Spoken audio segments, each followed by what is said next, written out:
Today we get a story of probably the cringiest emo kid, and when I say the cringiest, I mean the cringiest emo kid of all time. Leave a like in the video to claim your free nothing, and let's call today's subscriber, let's call him Daniel. So anyways, right, one day Daniel was in the mall with his friends. And Daniel and his friends decide that they want to go into Zoomies, which is it's a store that has like a lot of like skater type clothes. They also, like, I used to go in there a little bit, even though I was never kind of like a skater kid. I just like the shirts with the cats with the middle fingers in them. I always thought those shirts were pretty funny, and honestly, I'd probably rock one of those today if I still had some of those shirts with me.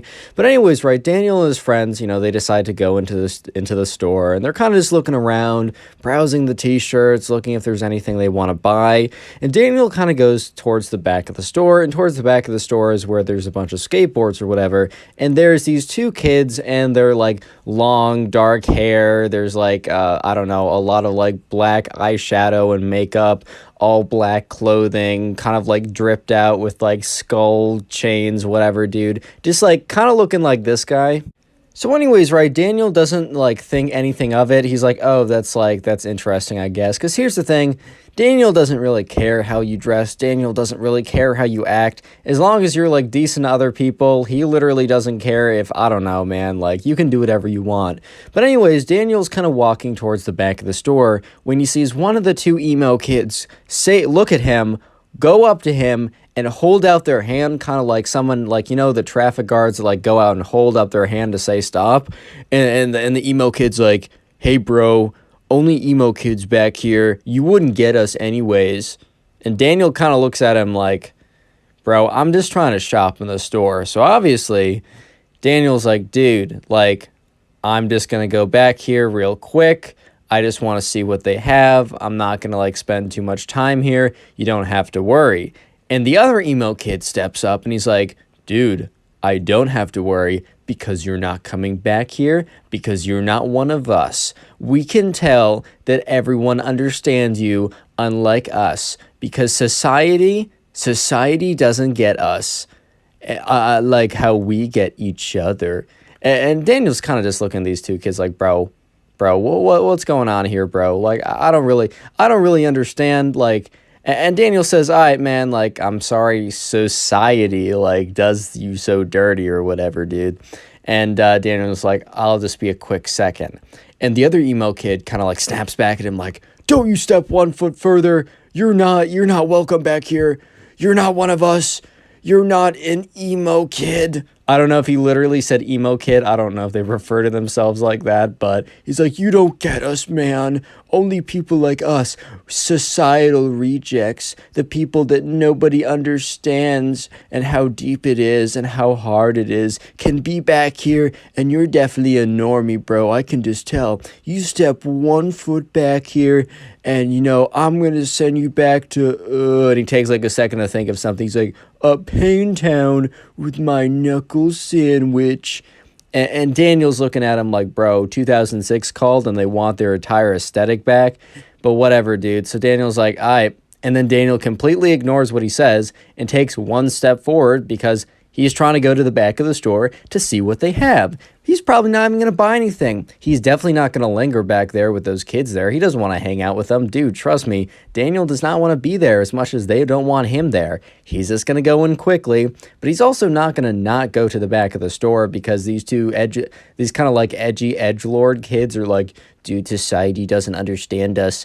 Leave us alone, bro. Like, nah, dude, he's still gonna go there. And like, honestly, like, I don't know if I would have done the same because I'm very not confrontational, but I would have been pretty annoyed. So sure enough, right, Daniel takes one step to the back of the room. And the thing is, Daniel didn't even take one step like aggressively towards the emo kid. He literally took it past the emo kid. He was taking a step in the direction of like the back of the store, not towards the emo kid. And Daniel like doesn't even really understand what's happening, but he just feels this like this force on his face, and all of a sudden his entire face is stinging and his head is like ringing a little bit. And then all of a sudden, right, he kind of comes to and realize that the emo kid just punched him in the face. And Daniel looks at him, he's like, dude, what did you, like, did you just punch me, bro? And he's like, dude, I said only societal rejects allowed back here. You just didn't heed my warning. And so the guy, like, at the Zoomies, like, the front of the desk of Zoomies is seeing what's going on, sees the kid punch him, is like, you guys got to get out of here. Like, I'm not having any of this in my store. And the, you know, the emo kid is like, bro, this kid literally attacked me. And at this point, Daniel's like, dude, what? Dude, I was just trying to go to the back of the store. You say all this cringe stuff, and then you punch me in the face, and then when we're told to leave, you said that I attacked you? And the emo kid's like, bro, look, he's lying. Look at the way that he's so angry. He's getting so angry because he's lying, dude. And he's talking to the guy at the front desk. He's like, don't kick me out and my friend. Kick this guy. This guy's causing up a huge storm. And the guy at the front desk is like, I really don't care. I need all of you guys out of the store immediately. And, you know, Daniel's other friends are at the other side of the store, and they're looking over, like, what is happening? So Daniel looks up the guy at the front desk, and he's like, all right, man, like, just so you know, this guy attacked me, but, like, whatever. I'm not trying to make your job harder. Look, I've worked retail before. I get it. I know it's hard. I'll just step out of the store. And the two emo kids were like, life is so unfair. Society strikes once again. And they like slowly lumber out of the store. But dude, you might be thinking that the cringe is over here. No. That's where you're mistaken. Comment emo down below if you'd like a heart on your comment. Emo is going to be the secret word of the day. And while you're down there, follow my Instagram. It's in the description. That's where you can send in the stories. Turn on notifications, join the Discord server. And anyways, right, Daniel and his friend and the emo kid and the two emo kids all walking out of the store. And the emo kid is like, bro, I was like, where am I going to go now? Zoomies was the only place that accepted us. And Daniel's like, dude, you should have thought of that before you punched me in the face. And then all of a sudden, right, you know, there's this mall cop that's walking around, kind of just patrolling the area. And one of the emo kids is like, Mr. Police Officer, Mr. Officer, whatever, we need you real quick. And the police officer's like, okay, like, he wasn't really doing anything. But, you know, he's not trying to really do his job either, so he's like, fine, what is it?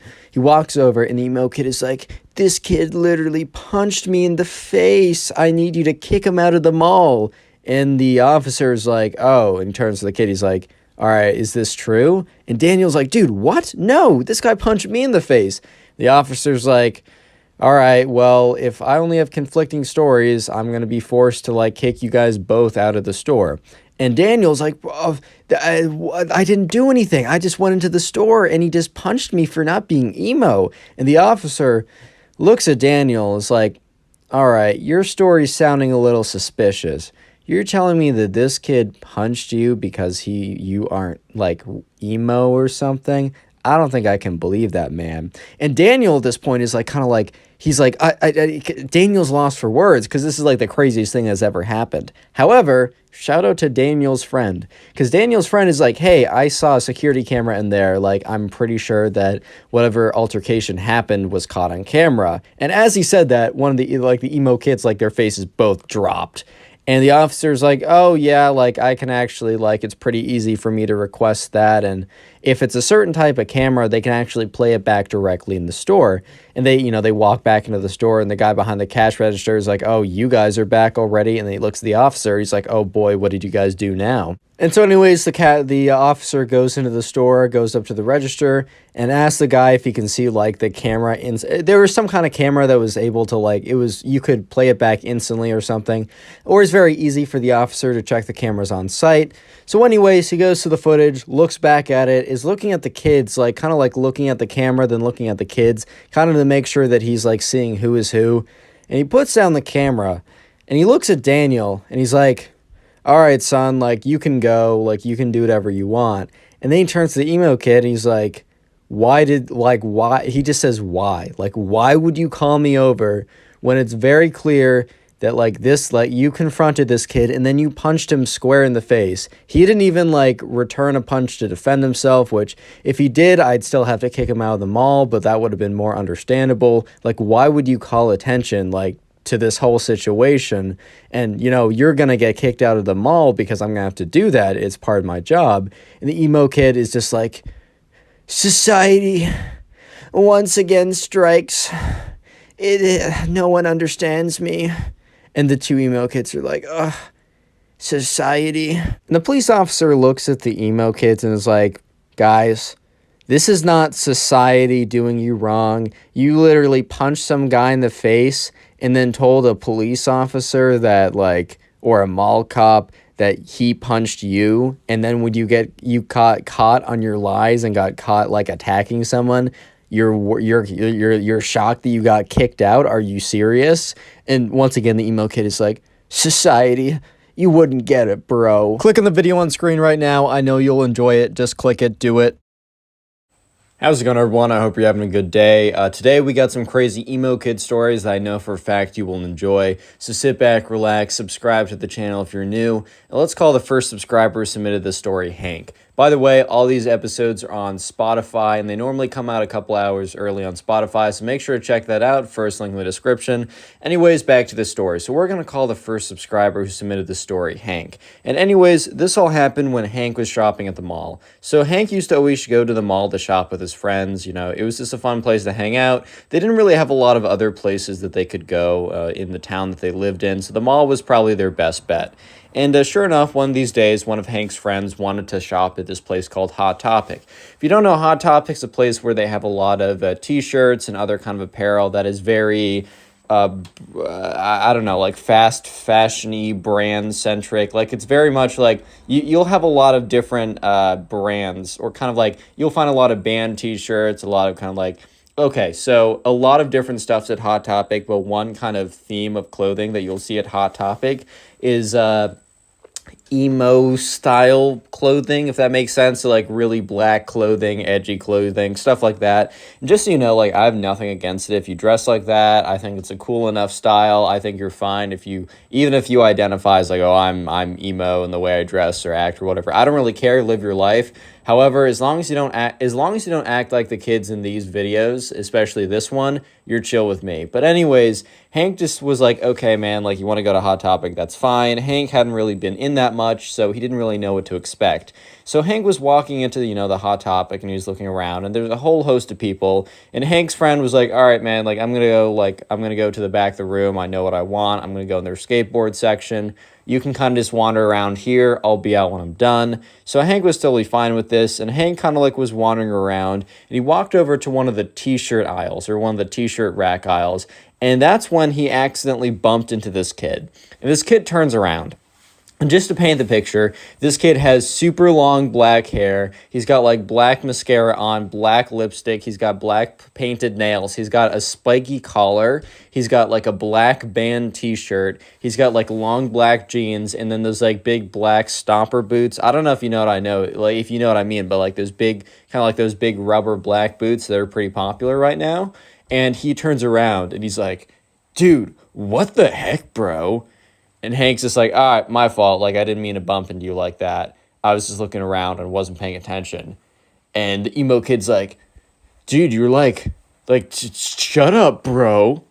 Hank's kind of just looking at him like, I don't really know what you mean. Like, I didn't do anything. Like, are you good? And the emo kid's like, bro, like, I don't need to hear that sass from you, bro. Like, I really just don't need to hear that. And Hank says once again, like, dude, I don't know what you're saying. Like, I'm sorry. I'll just go the other way. And Hank kind of turns around to de-escalate because he doesn't feel like, escalating anything. It's just not a good idea to get into fights like that. And that's when the emo kid's like, yeah, you would run. You're dressed like one of those jocks anyways. Which, like, Hank kind of turned around because he didn't know what that even means. First of all, I mean, isn't jock a positive thing? Like, I get that there's a bit of a negative connotation of like, oh, you're a dumb jock or something. But I would have thought that like jock would have meant like, oh, you're an athlete, which isn't that a good thing? Like, I'm kind of confused right now. Is that not a good thing? And Hank, kind of turns back and he's like, dude, like, why? Like, why are you like making a problem with me? I don't have a problem with you. You're kind of the one that's making this into something, because Hank really did believe like I'm not the one doing anything. It's like 100% this guy who's making it something, And the kid's just like, well, like, you're just looking like a dumb jock. Oh, isn't that right, guys? And he turns around and there's two other emo kids, and they look very similar to the main emo kid, but they kind of just, they're dressed slightly different, but really, I mean, it's funny how, like, I saw this on South Park, but it's funny how, like, non-conformists all dress the same. I'm just like, Well, I mean, you are conforming to something, but anyways, right? So the other two kids, the other emo kids, are kind of there along too, laughing, and Hank is starting to like get upset by this because he doesn't really care about like these random kids what they think, except he's got three kids standing there pointing at him, laughing in his face when Hank didn't deserve it. Like Hank was thinking like, look, if I deserve this, if I was being like an absolute like, if I was being a jerk to them or for some reason I actually did something, sure, maybe I deserve this. But Hank's just thinking to himself like, dude, I don't deserve this. I was literally just chilling here. I actually bumped into this kid. Like, I'm sorry about that. Like, my fault. Once again, my fault. But that's when Hank turned the tables on the emo kid. And the thing is, right, the emo kid was wearing a band t-shirt. And the thing about band t-shirts is, you don't necessarily need to know everything about some place that you rep. Like if you wear a t-shirt that's from Starbucks and someone's like, okay, well then name all the flavors of like cappuccino you can get. It doesn't have to be like that. But the thing is, a lot of people wear band t-shirts because the band t-shirts look sick and they don't know any of the songs from the band, which, I guess is fine. But like at the end of the day, a lot of people will kind of pretend to know it and not actually know it. So, Hank was like, well, screw it, bro. He's like, all right, buddy. And he looks at the main emo kid, and the main emo kid looks at him back. And he's like, all right, buddy, name me 3 songs from that band. And he points to the emo kid's t-shirt. And I don't know, maybe it was like Nirvana or something. Like one of those kind of like t-shirts or whatever, which, and the emo kid looks at him, and he has this kind of look of shock. This look of, oh my God, like you caught me. Kind of the look of like, man got caught in a trap right here type of look. And the emo kid's kind of just like,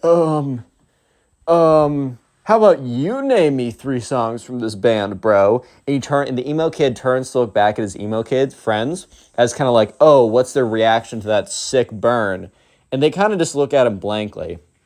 I think the emo kid was kind of expecting he would turn around, he'd look back to his friends, and he'd be like, oh yeah, wasn't that a crazy burn? I totally got them. But his friends look back at him kind of just like, dude, like I don't know how to break it to you, but you didn't get him. So the emo kid turns back around. He's like, I don't need to do anything you say, bro. I'm not going to conform to your standards. And then the 2 emo kids were like, yeah, that's right on, bro. You're so right. And they like dap him up.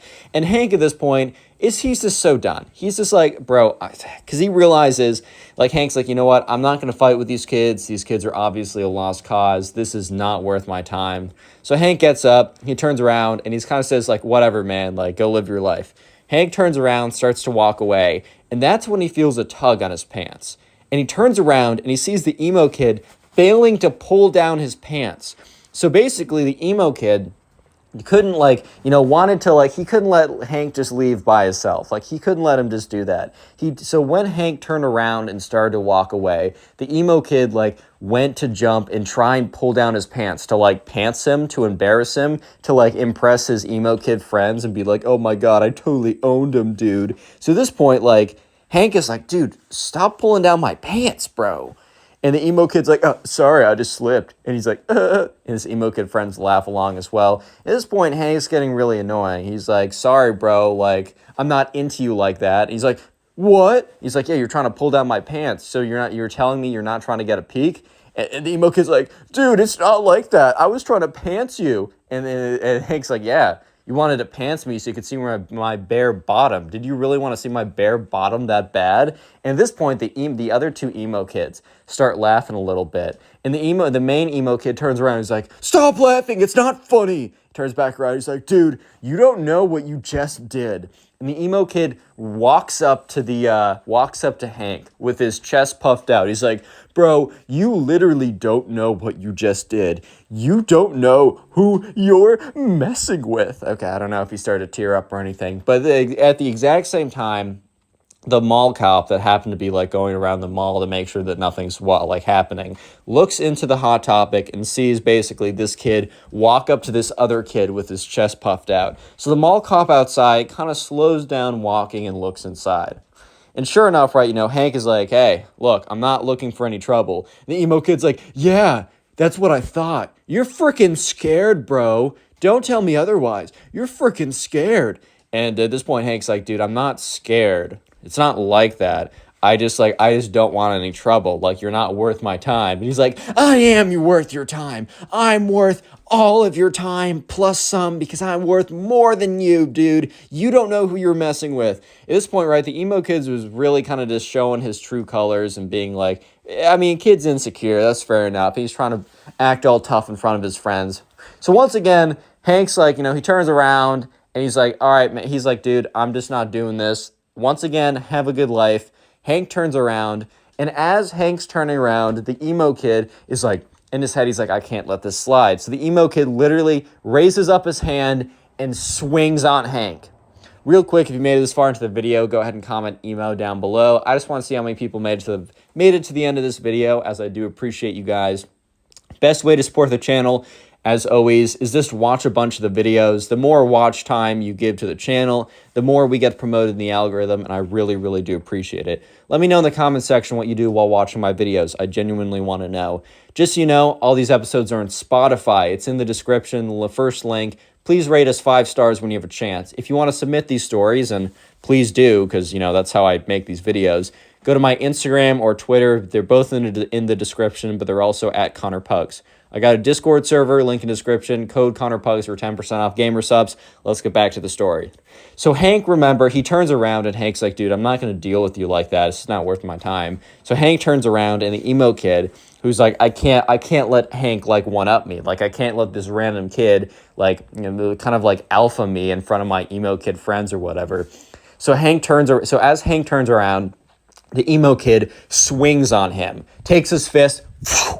The thing is, though, the emo kid's not like a trained, I don't know, fighter or boxer or something. So obviously the emo kid doesn't make contact with Hank. Instead of making contact with Hank, the emo kid nearly misses Hank, and his right hook goes right through a rack of clothes. The emo kid was really putting his full force into this too. Because once the emo kid misses and whiffs on Hank, the emo kid flies forward into the rack of clothes. So he basically pushes himself into a rack of clothes, fails to swing on him. The mall cop, however, did see the emo kid try and swing on Hank, so he walks in there. Hank turns around, and he sees the emo kid on the floor in a pile of clothes, and he's just so confused on what happened. And then Hank turns around the other way to see a mall cop standing in front of him. So Hank's really confused at this moment. He's like, okay, 1 second ago, I turned away from the emo kid. And a second later, the emo kid is sitting face first in a pile of clothes, and a mall cop is standing above me. This literally makes no sense. And sure enough, the mall cop's like, hey, hold up, everyone. I got to talk to you guys. And the two emo kids, from the back, they get scared and they literally run off. They disappear into the rest of the story. He's like, hey, you get back here. But also the mall cop didn't really care that much because the two people that he really wanted to talk to were both Hank and the emo kid who swung on him. So the emo kid gets up. He's kind of panting a little bit. He's like, and the mall cop's like, hey, I saw you swing on this kid. I know you didn't make contact, but you did try and swing on this kid. It's 100%. What's going on here? The emo kid's like, dude, I was just defending myself. And at this point, Hank's like, that's not the case. This kid and I were kind of talking back and forth. He tried to pull down my pants. I made fun of him for doing that. I turned around and he tried to swing on me. At this point, right, the mall cop kind of witnessed the last 60% of this altercation. So he knows for a fact that he saw the emo kid try and pull down the pants and then have an argument. So the emo kid says, well, after I pulled down his pants, this kid tried to swing on me and I just defended myself. And the thing is, right, that was a mistake for the emo kid because the mall cop had been watching the whole thing. So the mall cop knew for a fact that that wasn't the case of what happened. So the mall cop goes on to say, dude, I know for a fact that's not what happened. I saw you guys kind of bickering in the store, and I wanted to make sure that we had no nonsense going on. Obviously, some nonsense did go on, and I watched the whole thing. I saw you try and pull down this kid's pants. He did not swing on you. I don't know what he said to you that offended you or anything, but it's very clearly that you're the aggressor here, and I can't have that. So he's like, hey, I'm gonna need you to come with me. And the emo kid's like, all right, buddy, go ahead with him. And the emo kid is looking at Hank and kind of giving him this look of come on, bud, go ahead. He's asking for you. When in truth, that, the mall cop is not asking for Hank. The mall cop is asking for the emo kid. So the mall cop's like, sorry, man, you must be mistaken. I'm not asking for this guy over here, pointing to Hank. He's like, I'm asking for you. And he points at the emo kid. And the emo kid is so absolutely stunned by this revelation. He's like, at this point, the emo kid is practically speechless. The emo kid is standing there, is just like, you must have some kind of mistake or something. Like, you can't be talking about me. That's insane. Like, there's no way. Like, what do you mean? Hanks is looking at the emo kid with this bit of a smirk, and the mall cop is kind of like, come on, bud, like, we don't want to have any trouble here. Make this nice and easy for all of us, and just come along with me. And, at this point, the emo kid is looking at Hank and kind of just giving him this look of like, this isn't over, buddy. This isn't over. And Hank is kind of just like, wow, this, like, a lot just went down in the last 5 minutes, because this was, like, no longer than, like, 10 minutes of an altercation. And as soon as the mall cop basically drags the emo kid away, his friend comes rushing up to him, and he's like, dude, like, I just checked out the thing I was getting, and in his hand, he had this, like, skateboard thing or whatever. He's like, dude, I just saw, like, a mall cop over here. I saw some kid getting dragged out of the store. Did you happen to see what happened?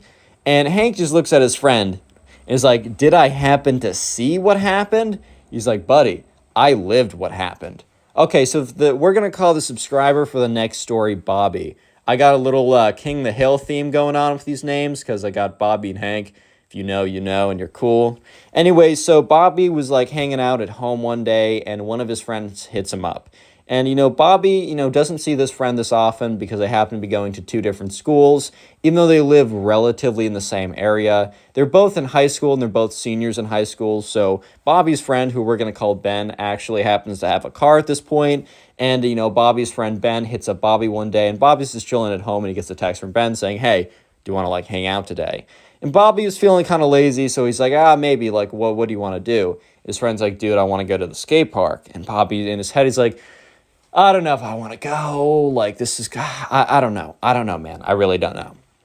And Bobby should have stayed home that day based on what was about to go down, but he didn't because he wanted to see his friend Ben, and he was like, wait, what else am I going to do today? Watch Netflix? I know for a fact by the end of the day, if I'm just sitting here watching Netflix, I'm not going to be a happy camper. So sure enough, Bobby texts him back. He's like, yeah, man, like, I don't got a ride, but if you can pick me up 100%. So sure enough, this friend, I don't know, an hour later, pulls up to Bobby's house and says, hey, man, get in. And, Bobby shows up to the window. He's like, hey, what's up, Ben? Haven't seen you in forever. Just so you know, I don't have a skateboard, just so you're aware. And Ben's like, dude, I got 2 in the back. Don't worry about that. I got you. So sure enough, Ben hops into the car with Bobby. And, they drive, or Bobby hops into the car with Ben. They drive over to the skate park, which is like 15 minutes away from where Bobby lives. And they get out, and, Bobby used to skate a little bit back in the day with his friend. It's been a while, so he's not going to do any tricks or anything like that, but he's just getting along, he's just getting on the board. He's kind of riding around a bit, just getting a little bit of exercise, and mostly he's out there just to hang out with Ben because he hasn't seen Ben in a second, and they used to be really tight. So sure enough, Bobby and Ben are just chilling at the skate park. They're having a good time. They're kind of just living their life, and that's when a very specific looking group, of these emo kids. They pop out of nowhere, basically, and they just appear at the end of the skate park. So this skate park is pretty big. It's not like a massive one. It's not like where you'd have a professional skater event or something. But it's a pretty big skate park. Like, the city definitely put some, like, a good amount of bread into making this. So sure enough, they're looking over and they see this group of kids. And this group of kids has, like, a ringleader that's, like, standing in front of the other 2. And he's kind of dressed like they're all dressed like kind of like the other emo kids in the last story time. So I'm not going to go ahead and describe them. They're dressed a little bit differently, but it's all kind of the same, if you know what I mean. So sure enough, the kids are just standing at the end of the park. And it's really awkward because, like, Bobby goes over to Ben. He's like, dude, like, see those kids? And Ben's like, yeah, I've just been staring at them. And Ben's like, dude, they've just been looking at us for, like, the last thing. Checks his watch. He's like, dude, they've just been looking at us for, like, the last like, 2 minutes, bro. That's really freaking weird. And, Bobby's like, yeah, man, like, this is kind of weird. I don't totally know, like, what's the deal with all this. Like, do you know what's up with them? And Ben's like, dude, I don't go to this skate park. Like, this is your skate park. And Bobby's like, yeah, I don't really skate anymore, so I don't know. Maybe this is, like, a place they normally go to. either way, this is kind of weird. Let's just stay on this side, and hopefully they'll stay on their side. And if they come over, hopefully they're cool. Spoiler, they're not cool. Yeah, they're the farthest thing from cool. But anyways, Bobby and Ben try and ignore these kids, as these kids literally, the thing is, these kids, they don't even have they don't even have like a skateboard with them. And you don't need to have a skateboard to hang out at a skate park. A park is a park, and it's a cool place to hang out with some friends. That's 100% true. However, I will say it is a little weird to like show up in a group of kids or a group of like a bunch of people, stand there and watch other people without saying anything to each other, without doing anything like that. I will say that itself is pretty weird. So sure enough, Bobby and Ben are just kind of standing there like, dude, this is really freaking weird. What's going on? And that's when they look over, and sure enough, they see the emo kids start to walk closer to them. Like, the emo kids were just standing there for a good solid, I would say 10 minutes. And that's when the emo kids start to walk over to Bobby and Ben. And at this point, Ben turns over. He's like, dude, what is up with your neighborhood, bro? Like, why do you always get the weirdos? And Bobby's like, dude, it's not my fault. I don't go here this often. I don't know. And that's when the group of emo kids shows up. And there's like very clearly like, this is going to sound weird, but like an alpha one, like, okay. I'm not trying to use like weird like alpha male terms or whatever. Oh, Connor, which one's the sigma male? Shut up if you say that in the comment section unironically, dude. Actually, shut up. But anyways, sure enough, the kind of like the alpha of the pack, whatever that even means in emo pack words, is like, hey, you two, I need a word with you. And Bobby and Ben kind of just look at each other just like, oh my God, like what's going on here? It's just kind of strange. Ben kind of like whispers over to Bobby like, dude, we are never going back to your park ever again. And Bobby kind of just gives him this look of like, dude, I can't control this. So sure enough, the emo kid, let's just call him the alpha emo kid. No, I can't say that for much longer. The main emo kid, King the Pack or whatever, walks up to them. He's like, bro, do you not know? And Bobby and Ben kind of look at each other, and, Bobby speaks up and says, no, like, knows what? Like, no what? The emo kid laughs. He's like, oh, you don't know then. This is our turf, dude. And Bobby and Ben kind of look at each other, and Ben speaks up like, turf? Emo kid's like, yeah, man, you don't understand. This is our turf. And Bobby just means like, what does that even mean? And they're like, dude, you don't want to mess with us. And one of them like legitimately pulls out like a wand. Not like a knife or something, not like actually trying to be intimidating. Like, this isn't like, oh, they think they're like actually in a gang or something. This is their turf. They pull out a wand, like a freaking Harry Potter magic wand. And, the main emo kid's like, bro, my boy over here knows magic. You don't want to mess with him, dude. And so Bobby and Ben kind of look at these kids, and, Ben speaks up. Ben's a little bit more brash. Ben's a little bit more, I don't know, confident is maybe the wrong word, but I'm going to use that word than confrontational. That's right. Ben's a bit more confrontational than Bobby is. So Bobby would have been fine literally just going somewhere else. It's not like there's not a lot of other places. I mean, there's not a lot of other places they could go, but it's not like Bobby's a big skater in the first place. He just wanted to hang out with Ben. And Ben literally goes up. He's like, dude, what are you going to do with that little magic wand? You're going to wave it around, put a spell on me? It's this freaking Harry Potter, dude. We don't care. You guys don't have turf. That's ridiculous. Like, look, we're not taking up the whole park. This park's massive. You guys chill over there. We'll do our thing over here. There won't be any trouble. The emo kid's like, dude, there's going to be trouble if you guys don't leave or at least pay respects. And, Ben at this point's like, the frick you mean pay respects? Like, what is that? Like, what do you even mean by that? And at this point, Bobby's starting to realize that Ben is kind of finding this amusing more than concerning. Bobby's more concerned by this just because they outnumber them like 4-2.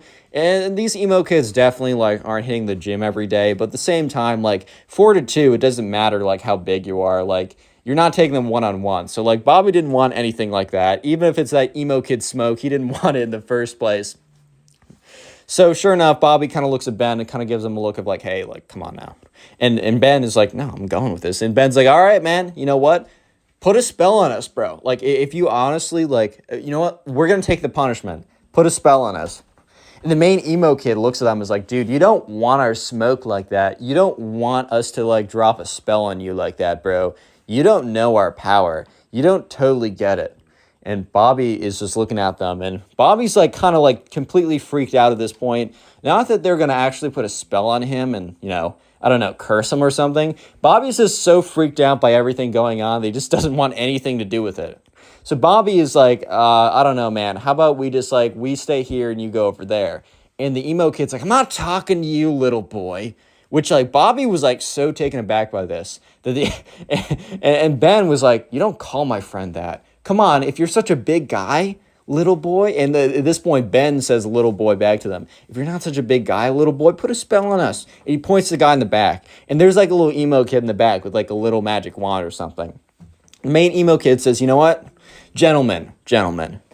I don't want you guys to be seriously hurt. So I'm going to give you one more chance to leave the premises, or my friend will put a spell on you, and you will be cursed so badly that you will not make it out of this park alive. We have magical powers that you simply don't understand.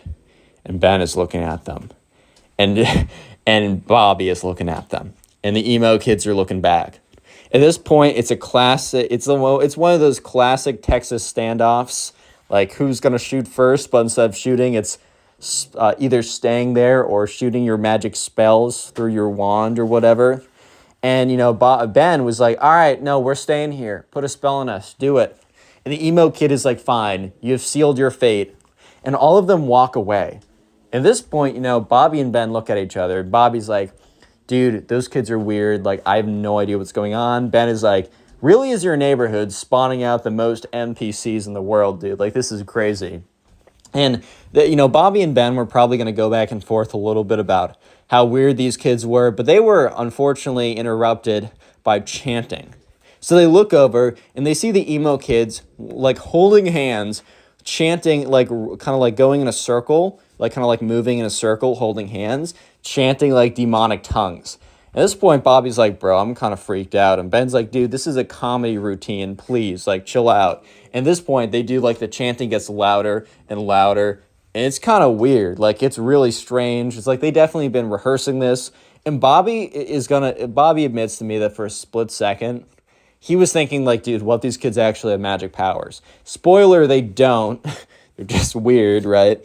And by the end of the chant, one of the kids comes over. The main one grabs the wand, starts swinging it around, and starts walking over to them. He's like, one last chance, boys. I'm giving you one last chance to literally survive. I'm giving you one more chance unless you want to, if you want to leave here and see your parents again. And Bobby was just in his head like, dude, this kid's legitly weird. And Ben says, bring it on, dude. I want to see the worst you have. And Bobby was like, he admits, he was a little bit concerned just because, I don't know, just like the confidence these emo kids had was kind of startling. And the main emo kid's like, fine. Takes up his wand. He starts like saying a bunch of like random gibberish and waving his wand in a circular motion, pointing it at Bobby, right? Or at Ben, not Bobby. And Ben, kind of looks at Bobby and gives him a wink. And Bobby knows that, but Ben's about to be up to some mischief. And the kid is like, ha-da-da-da, ha-da-da-da, ha-boah, or does like what is very clearly like the final motion. And Ben literally like opens his eyes super wide, clutches his heart, and drops to the ground and doesn't move. Bobby is like a little bit freaked out, but he also remembers that Ben just like gave him a big wink. And you hear all the emo kids, like some of them are in the back like, oh my God, it actually worked. The spell actually worked. And the main emo kid has this look on his face, like the most scared look you've ever seen. The main emo kid was terrified because for a good 30 seconds, the main emo kid actually thought that he just killed this kid from his like magic spell or whatever. So sure enough, the emo kid like drops his wand, rushes up to Ben and is like, no, the spell, it was too powerful. I should have held back. And Bobby's just looking at him. And the emo kids, the other ones, are standing like talking to each other. And they're like frantically talking to each other. They're really concerned about this. They're like, dude, do we call the cops? Do we bury the body? Like, what do we do? Like, what if our parents find out?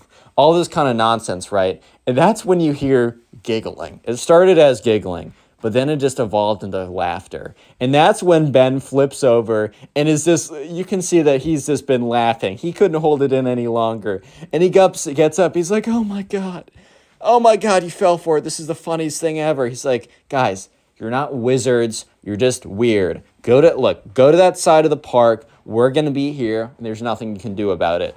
And that's when I think the emo kids kind of realized that, they weren't going to scare them out of there, and they definitely were not going to fight them out of there either. So sure enough, the emo kids they don't even say anything. These kids they're kind of done with trying to scare like Bobby and Ben out of there. So they pick up their stuff, they get up, and they leave. And Bobby and Ben, they go back to doing their whatever they were doing before. But it really was just never the same after that, because like for the rest of the day, Ben would just continuously make emo kid jokes, and Bobby would laugh and make them back. So in fact, the rest of the day was better than ever before. And this happened a long time ago. Like this happened like 4 or 5 years ago. And Bobby and Ben actually reunited about a year ago. And literally the only thing they did during their when they reunited was retold this story and made jokes about it the entire time. And this is probably, if you want to continue supporting the channel, please click on the video on screen right now. I know you'll enjoy it. Just click it, do it. How's it going, everyone? Today we have a story of one of the cringiest emo kids of all time. So sit back, relax, subscribe to the channel if you're new. We're calling today's subscriber who submitted the story Brent. So this all happened when Brent was at soccer camp. And so Brent went to the soccer camp every single year. And it just happened that this year he encountered the emo kid at soccer camp. So anyways, this was just another summer of Brent going to soccer camp. His mom dropped him off, and once again, he was pretty excited to go. Unfortunately, some of the friends he made from the year before, they didn't show up this time, so he was very proactive about finding people, meeting new people, and trying to make some new friends. So anyways, in the very beginning of soccer camp, they had kind of a get to know other people type deal. And all of a sudden, right, Brent sees this girl, and she was at kind of the girls' soccer camp. So it was kind of split up like boys' soccer camp and girls' soccer camp. However, it was all under the same umbrella of the soccer camp program. So they would eat lunch together, do non-soccer activities, but the morning soccer practices were kind of split up by gender like that. And so anyways, right away, Brent saw this girl, Emily, and he immediately kind of fell in love with her. Not actually, but was like, OMG, lol, she's cute. I'm going to try and hit. No, I'm just kidding. He's like, I don't know. He's going to soccer camp. He's not trying to hit, bro. That's crazy. But anyways, right, so she's going to be an important character later on. But for the meantime, we don't need to think about her because someone much more important comes into the picture. So while Brent is thinking about oh my God, look at that girl over there. I got to start talking to her. That's crazy. He accidentally bumps into this guy. And he turns around. This guy is I don't know, a little bit bigger than him, a little bit heavier than him, just kind of a bigger guy.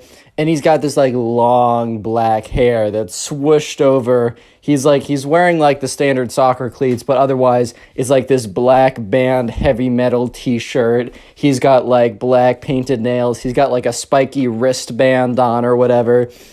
And he turns around, he's like, yo, what did you bump into me, bro? And Brent's like, oh, my fault, didn't mean to do that. He's like, you don't think that I'm an alpha? Is that what you think?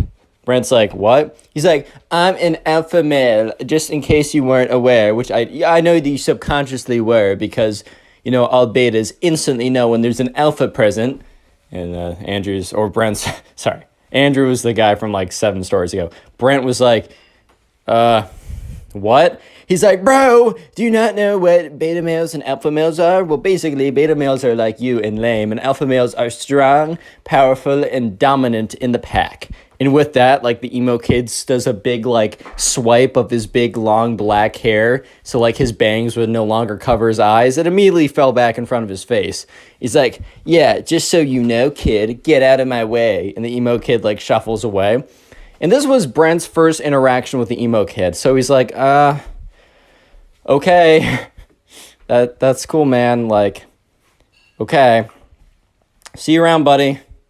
Bye-bye. So anyways, let's fast forward a little bit. After soccer practice in the morning, Brent was actually one of the better kids there. He was pretty good at soccer. They had lunch, and in the afternoon, they had activities such as this like, I don't know, like tag, capture the flag, all kind of like random camp activities. And today was capture the flag, and Brent happened to be on the same team as Emily. So immediately he goes over there. He's like, hey, how's it going? Like, my name is Brent. Emily's like, hey, like, my name's Emily. Nice to meet you. And Brent and Emily immediately hit it off. They're having a good time. They're talking with each other. They're enjoying each other's company. You simply love to see it. And like from very far away, Brent catches the eye of the emo kid who's on the other team and is just staring him down for some reason. Brent doesn't really think much of it, and then, like, he goes back to talking to Emily. So they're playing capture the flag right now, and Brent, runs over to the other side, gets the flag, right, and starts running back to his side. If you don't know capture the flag, there's like this little penny on both sides, or like a little piece of cloth or something, and while you're on the opponent's side, if they tag you, you're in jail. But what you're trying to do is you're trying to run over there, grab their flag, and run back to your side without being tagged. However, there was a stipulation that it had to be a tag. This isn't tackling. You can't push someone. You can't like punch them or anything. You have to tag them if they're on your side. So, Brent is running over there. Sorry, I have a list of names in front of me and from other stories. Brent is running over there. He grabs the enemy team's flag and is running back to his side, and he's really close when he just like immediately slams into the ground.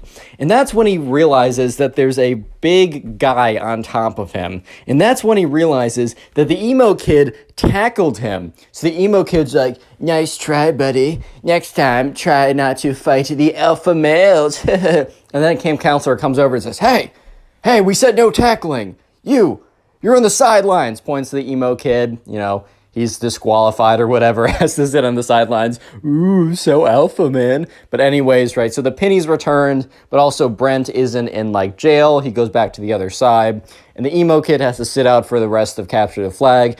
And Brent continues to talk to Emily, and the entire time, the emo kid is just, like, looking over, and he's like all angrily staring at Brent. So Brent is now his official enemy. Brent kind of just assumed that they were enemies because of when he bumped into him and also when he got him disqualified, which, did Brent really get him disqualified, or was it because he's an idiot and jumped on him? That's why he got disqualified? Who knows, man? But there was another reason why the emo kid hated Brent. There was another reason that Brent did not realize at the moment, but was very, very, very potent, and is going to be very, very important for later on in the story. I'm gonna give you guys a hint. It starts with an E and ends with a mly. Did you guys get it? Starts with an E and ends with a mly. Emily, I'm just going to tell you, yeah, it is Emily, the girl, so emo kid likes her. Anyways, so Brent and Emily talk for the rest of that capture the flag game. The entire time the emo kid is staring Brent down. Brent just simply assumes, well, this kid hates me for that reason only. But let me just say that the next week of soccer camp was the craziest week that Brent has ever had. So anyways, right, his mom picks him up. He goes back home. His mom's like, hey, how was the first day? And Brent says, oh, I met this really weird kid who tackled me. And she's like, oh my God, are you okay? He's like, yeah, actually, I have barely any scrapes on me even. But he seems to not like me, so I'll keep you updated on that. So Brent is dropped off the next day, and he walks over there. And that's when the emo kid, is just staring him down. And, Brent is kind of walking over because there's a little bit of like a 5, 10, 15-minute period where the kids are just standing around talking with each other, waiting for them all to be dropped off. And then the soccer camp officials or camp counselors would then split them up into groups, do soccer drills, play games, whatever, standard kind of affair. And he's just kind of waiting around. And that's when the emo kid comes up to him and says, so you're challenging my authority as the alpha man. And Brent is kind of just like, what? He's like, I'll say it again, just in case your little beta ears couldn't hear me. So you're challenging my authority that I am the alpha male of the pack. If we were wolves, which we kind of are, and Brent was like, what? If we were wolves, as we kind of are, as I said, I would be the alpha male, alpha wolf, and you would be the beta wolf, and I would be banging your wife while you watch little cuck beta wolf. Whoa. And Brent is looking at this kid, and this kid is like, no offense, but this kid is like the opposite of what a stereotypical alpha male would look like, right? One of those red pit alpha males. It just looks the complete opposite of that. But anyways, Brent's not gonna get into like he's not gonna rebuttal this kid, because like, what is there to rebuttal? Everything, man. Like this kid has no argument. But anyways, Brent's like, okay. And the emo kid's like, well, you say okay, but remember yesterday when you got me kicked out of the game, which you obviously tipped off the ref? And Brent's like, bro, you tackled me. It's very clearly stated in the rule books that you're not allowed to tackle anyone. How is this on me? He's like, dude, it was so clearly on you because the ref understood that I was the alpha male and I was simply asserting my dominance, bro. And, Brent's just like, dude, the frick are you talking about, dude? Like, I paid him off with what? The $5 allowance I get a week? With what? My used smelly, stinky socks? What do I have? And he's like, I don't know, man. I don't know. Maybe he took his daughter on a date because his daughter's so ugly she'd never get a date. Oh. And Brent's like, was that a diss? Like, does he even have a daughter? He's like 20, bro. What? And the emo kid's like, anyways, I just wanted to let you know that I'm the alpha man. You're the beta man. I will do your wife when you have one. And scene. And the emo kid walks away. And Brent at this point is like, what? Why? Why is this my life? Anyway, so skip forward to the soccer practice. They're put into groups, and the emo kid was in Group B earlier, so they basically split them up into Group A and Group B. So Group A is the better players, and Group B is the I'm just kidding, the players who are newer to soccer. And the emo kid apparently was on the cusp of Group A. It was at the very top of Group B, and because his performance was good enough, he was actually moved up to Group A. So now Brent, instead of having a morning to himself to focus on soccer, now had to deal with the emo kid being, thrown into the mix here. So anyways, they're doing some drills with the soccer ball, and they're kind of like kicking them around cones. You had to kind of keep control of the ball while you were running. And the emo kid, like they said, okay, line up into 3 groups. And the emo kid immediately ran behind Brent. And Brent kind of looks behind him. He's like, what? And the emo kid said, nothing, Brent. Just letting you know that I'm the alpha male here. And Brent's like, okay, fine. Let's just do the drill. So the ref blows the whistle. Brent starts kicking the ball and moving with it. And the emo kid immediately runs up behind him and trips him. He's like, oh, sorry. And the ref's like, hey. And the emo kid's like, it was an accident, I swear. And the ref's like, all right, be careful. And Brent is starting to get really angry because, if you get an injury in soccer, especially if you get a foot injury, he could be out for the entire week. I mean, this is one of his favorite camps that he has every single summer. He loves going to it. It's one of his favorite things to do. And this emo kid, for the second time in the last 24 hours, has, has gotten really close to causing him a pretty big injury. He could have jumped, he jumped on him yesterday. He ran behind him, knocking him over. What if he twisted an ankle? What if he, fractured something in his leg? It's not that hard, especially when you got a big old kid jumping on top of you every 5 minutes. It's difficult. It's not that difficult, man. So anyways, Brent, for the next activity, waits to get into line before the emo kid does, because he doesn't want to be in the same line as the emo kid. But it turns out that, everyone else lines up, and it's literally just Brent and the emo kid waiting for each other to move, because the Brent wants to go where the emo kid doesn't go, and the emo kid wants to go where Brent goes. And the refs not the refs, but the soccer coaches are like, come on, kind of like, guys, get into line. And Brent's like, okay. And he sprints to the end of the line, and then the emo kid sprints to the back of that line. And the coach is like, emo kid, says his actual name, can you go to another line? That line's too long. And the emo kid's like, okay, moves over one line. And when the coach turns his head, the emo kid literally runs back into the line with Brent again. So when the coach turns around, he's like, wait, emo kid, I said, could you go to that line? And he's like, fine. Emo kid eventually goes to that line, actually does that. So for the rest of the soccer practice, the emo kid tried to bump into Brent, tried to make his life difficult, basically was just being a big butt the entire time. But thankfully, that nothing really happened. He didn't bump into Brent successfully again. In fact, the emo kid, most of the time when he tried to bump into Brent would do some very slick soccer move, kind of break his ankles, not literally, but you know what I mean. And the emo kid would fall flat on his face because he kind of tried to run into Brent, and then Brent sidestepped him and completely swerved out of his way. Anyways, though, things start to get a little bit more interesting because throughout the next day, Brent and Emily are talking it up. It's kind of like the known thing for the camp that like those two were kind of like the unofficial soccer camp couple. I don't know if your camps had stuff like that, but this was true for the soccer camp. And word was that like the two of them, they were gonna kiss soon. Oh my God, guys, isn't that like 12th base or something? So sure enough, right, one of these days, so like a day later, Emily and Brent are just sitting with each other at lunch. They're kind of on like a quote-unquote date or whatever.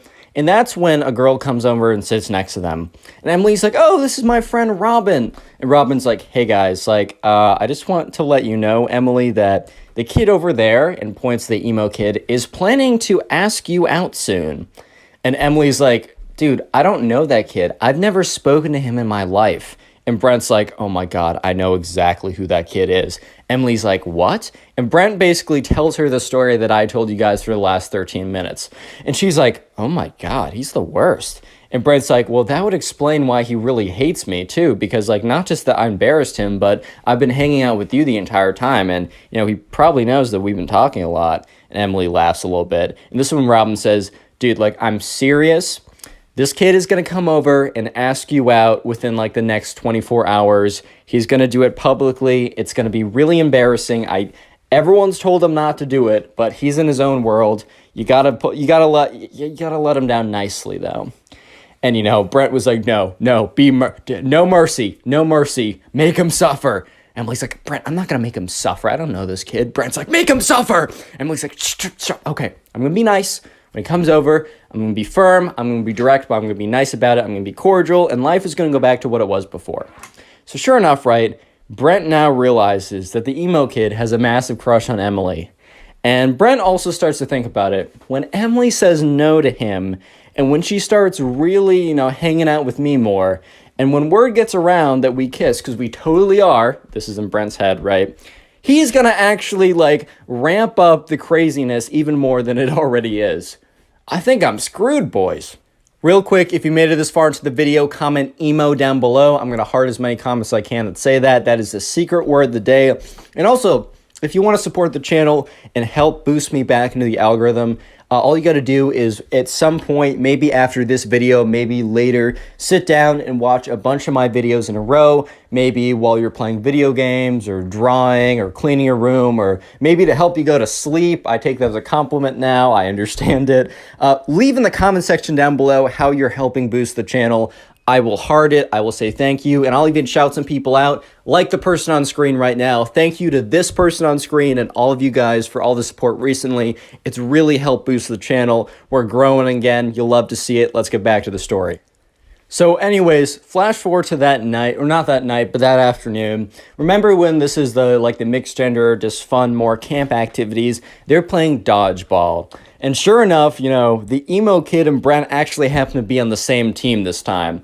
So, like, emo kid and Brent, they're picking up the dodgeballs, they're throwing them, you know, they're trying to avoid being hit by the dodgeballs. And the emo kid walks over and is like, sup, bro? And Brent's like, what? Emo kid's like, I just want to let you know that, like, I know that you and Emily, or you have been trying to flirt with Emily, and it's been failing horribly from my sources, at least that's what my sources said. And I just want to let you know that, you know, I let you have your fun. I let you play like the little beta little lamb you are. But I'm actually going to come in and, as the alpha male, assert my dominance and claim what is mine. Emily shall be my girlfriend by the end of tomorrow. Mark my words, and I will watch as little tears roll down your face because you're so sad that I took your girl. Oh, little Brent, I'm so sorry. Brent's like, dude, she's not gonna, I've talked to her, she's gonna say no. Don't do it. I hate you, but I know for a fact that you're gonna get rejected in front of everyone. The emo kid's like, nice try, little boy. I know for a fact that my testosterone is 10 trillion and yours is 0. So based on that alone, plus a billion other factors, such as my manliness, my alpha maleness, my swag, overall levels, and a billion more things. Just, she will obviously say yes to me. And even if you two are fake dating, she'll break up with you immediately to say yes to me. I just know some things that you don't know, Brent. Get over it. So the emo kid walks away. And Brent's like, well, my conscience is clear because I tried to warn the kid not to do it. I tried to warn the kid, right? I'm not a bad guy. I told him not to do it. I told him. I said, I even gave him the benefit of the doubt. I said, I don't like you, but I want to help you here. He didn't listen to me. It's not my fault, whatever happens tomorrow. Next day rolls around. At soccer practice, the emo kid for the entire morning is like, Brent, better spend the last moments with Emily as you can because she's about to be my girlfriend. Oh, and Brent's like, dude, shut up, dude. He's like, oh my God, am I getting to you, man? Am I getting to you, man? Oh man, it was so easy to break your thin, weak beta skin. Oh my God, my words are hurting you so much. I'm gonna lick up your little salty tears. They're so tasty and so good. And Brent's like, shut up, bro. You're gonna get embarrassed. I can't wait for the moment. She better go hard. Anyways, flash forward to lunch. The moment. So anyways, Brent is sitting with Emily, and Emily's like, dude, the emo kid, I can't see him anywhere. And Brent's like, dude, he's going to ask you out. It's happening. Get over it. It's going to happen any second. She's like, he's going to do it the next day, which means probably now in front of everyone. And, Brent's like, that's what he said he would do. And Brent was like, oh my God, don't turn around. Because Brent was looking, and the emo kid was walking over. And what was he walking over with? He was walking over with a boom box. You already know where this is going. And Brent's like, you know what? Brace yourself. Try and have an out-of-body experience right now so you don't have to deal with what's about to happen. This is about to be bad, Emily. I'm so sorry. And Emily's like, oh my God, oh my God. And that's when you start to hear music. It's the emo kid's personal band. So it's like this heavy metal rock band. So just imagine some like heavy metal rock going in the background. And the lyrics are, Emily, Emily, why do you hang with losers like Brent? Emily, please love me. Yeah. And it's just kind of like more stuff like that in the background. And the emo kid is like rocking out by himself with an air guitar while this is all going on. It is the worst moment of Brent's life because the secondhand embarrassment is so strong, he's basically getting firsthand embarrassment from the whole thing. Everyone has stopped eating and turned around, including the camp counselors. They're just watching this kid bounce around with an air guitar with his like super long black bangs flying all around the place as this boombox plays one of the crappiest songs they've ever heard, terribly mixed, the worst lyrics, basically saying that Brent sucks and that she should be in love with him, and he's bouncing around, and then after 5 whole excruciating minutes, and everyone at this point is laughing and trying to hold themselves together, after 5 whole long excruciating minutes of the worst music ever and some like really bad air guitar and bouncing around, the song stops and the emo kid says, Emily, it is clear who you shall choose. What is your verdict? And Emily's like, I'm sorry, I don't know you. I'm not going out with you. Emo kid's like, that's hilarious. What's your actual verdict? Emily's like, dude, I don't know you. He's like, dude, that's hilarious. What's your actual verdict? And Brent's like, all right, man, that's enough. Let's concede while we're behind. The emo kid looks at Brent and says, this isn't over, man. And he walks away with his boombox. And Brent's like, why did he say that to me? I didn't dump him. And Emily's like, dude, that was worse than I could have ever imagined. And right, so Robin, the friend who warned them, came over again and said, look, I should have warned you about that. I didn't think it was real. I didn't even think that was actually going to happen. I was told earlier this morning and I laughed. I'm so sorry. I should take anything that you hear about this kid seriously from this point on because, oh my God. And Emily's like, wait. Oh no, we still have an activity tonight, this afternoon. And Brent's like, oh my God, he said this isn't over. And sure enough, it was far from over. So they get to the activity that afternoon. So it was probably the worst possible activity that it could have been because it was small groups of charades. They kind of ran out. They had something else planned, but since it started to rain, they had to go inside. So they're like, all right, we're going to break you off into small groups of 3. And we're going to have you play charades with each other. And at this point, they're like, okay, what are the odds? Brent's like, what are the odds that I'm put with? And the person says, Brent, Emily, and emo kid. And Brent's like, you gotta be joking, man. You gotta be joking. Apparently, right, Robin tells him this, like, later on, like, once the camp is over. Apparently, because she was talking with one of the camp counselors about everything that went down. The camp counselor said that, like, once, like, it started to rain, the emo kid went up to them and asked what they were doing. Camp counselor said, oh, we're doing small groups of charades. And the emo kid requested that his two best friends and him were put together in a group. So it wasn't just random, it was the emo kid. But Brent didn't know that at the time. So Brent looks at Emily, and Emily looks at Brent. And they're both basically just like, oh boy. And then they both look at the emo kid, who has a massive smile on his face. So all three of them go away to a corner. And the emo kid's like, Emily, I might have came on too strong. And she's like, well, that's an understatement. But he's like, I will show you the truth. Brent, I challenge you to an alpha battle. Brent's just like, what's an alpha battle? Ha! You're such a beta for not knowing what an alpha battle is. Beta. He's like, an alpha battle will be proof that I am alpha and you are a weak beta. And then Emily will choose me. And Emily's like, I'm not. And he's like, wait, your heart will tell you otherwise after the alpha battle. Emily's like, okay, I'm still not going to. She's like, God, stop, silence, woman. And Brent was like, whoa, chill out, dude. He's like, you silence too? We're having an alpha battle right now. So, right, this just kind of looks like they're doing really weird charades from afar, but the emo kid is like, all right, let's form our best wolf poses. Brent's like, what? He said, form your best wolf poses, now! And emo kid, Brent's like, all right. Ooh, emo kid's like, that is the worst wolf pose I've ever seen. You were definitely not part wolf like I am. And the emo kid does this really weird pose. He's like, oh my God.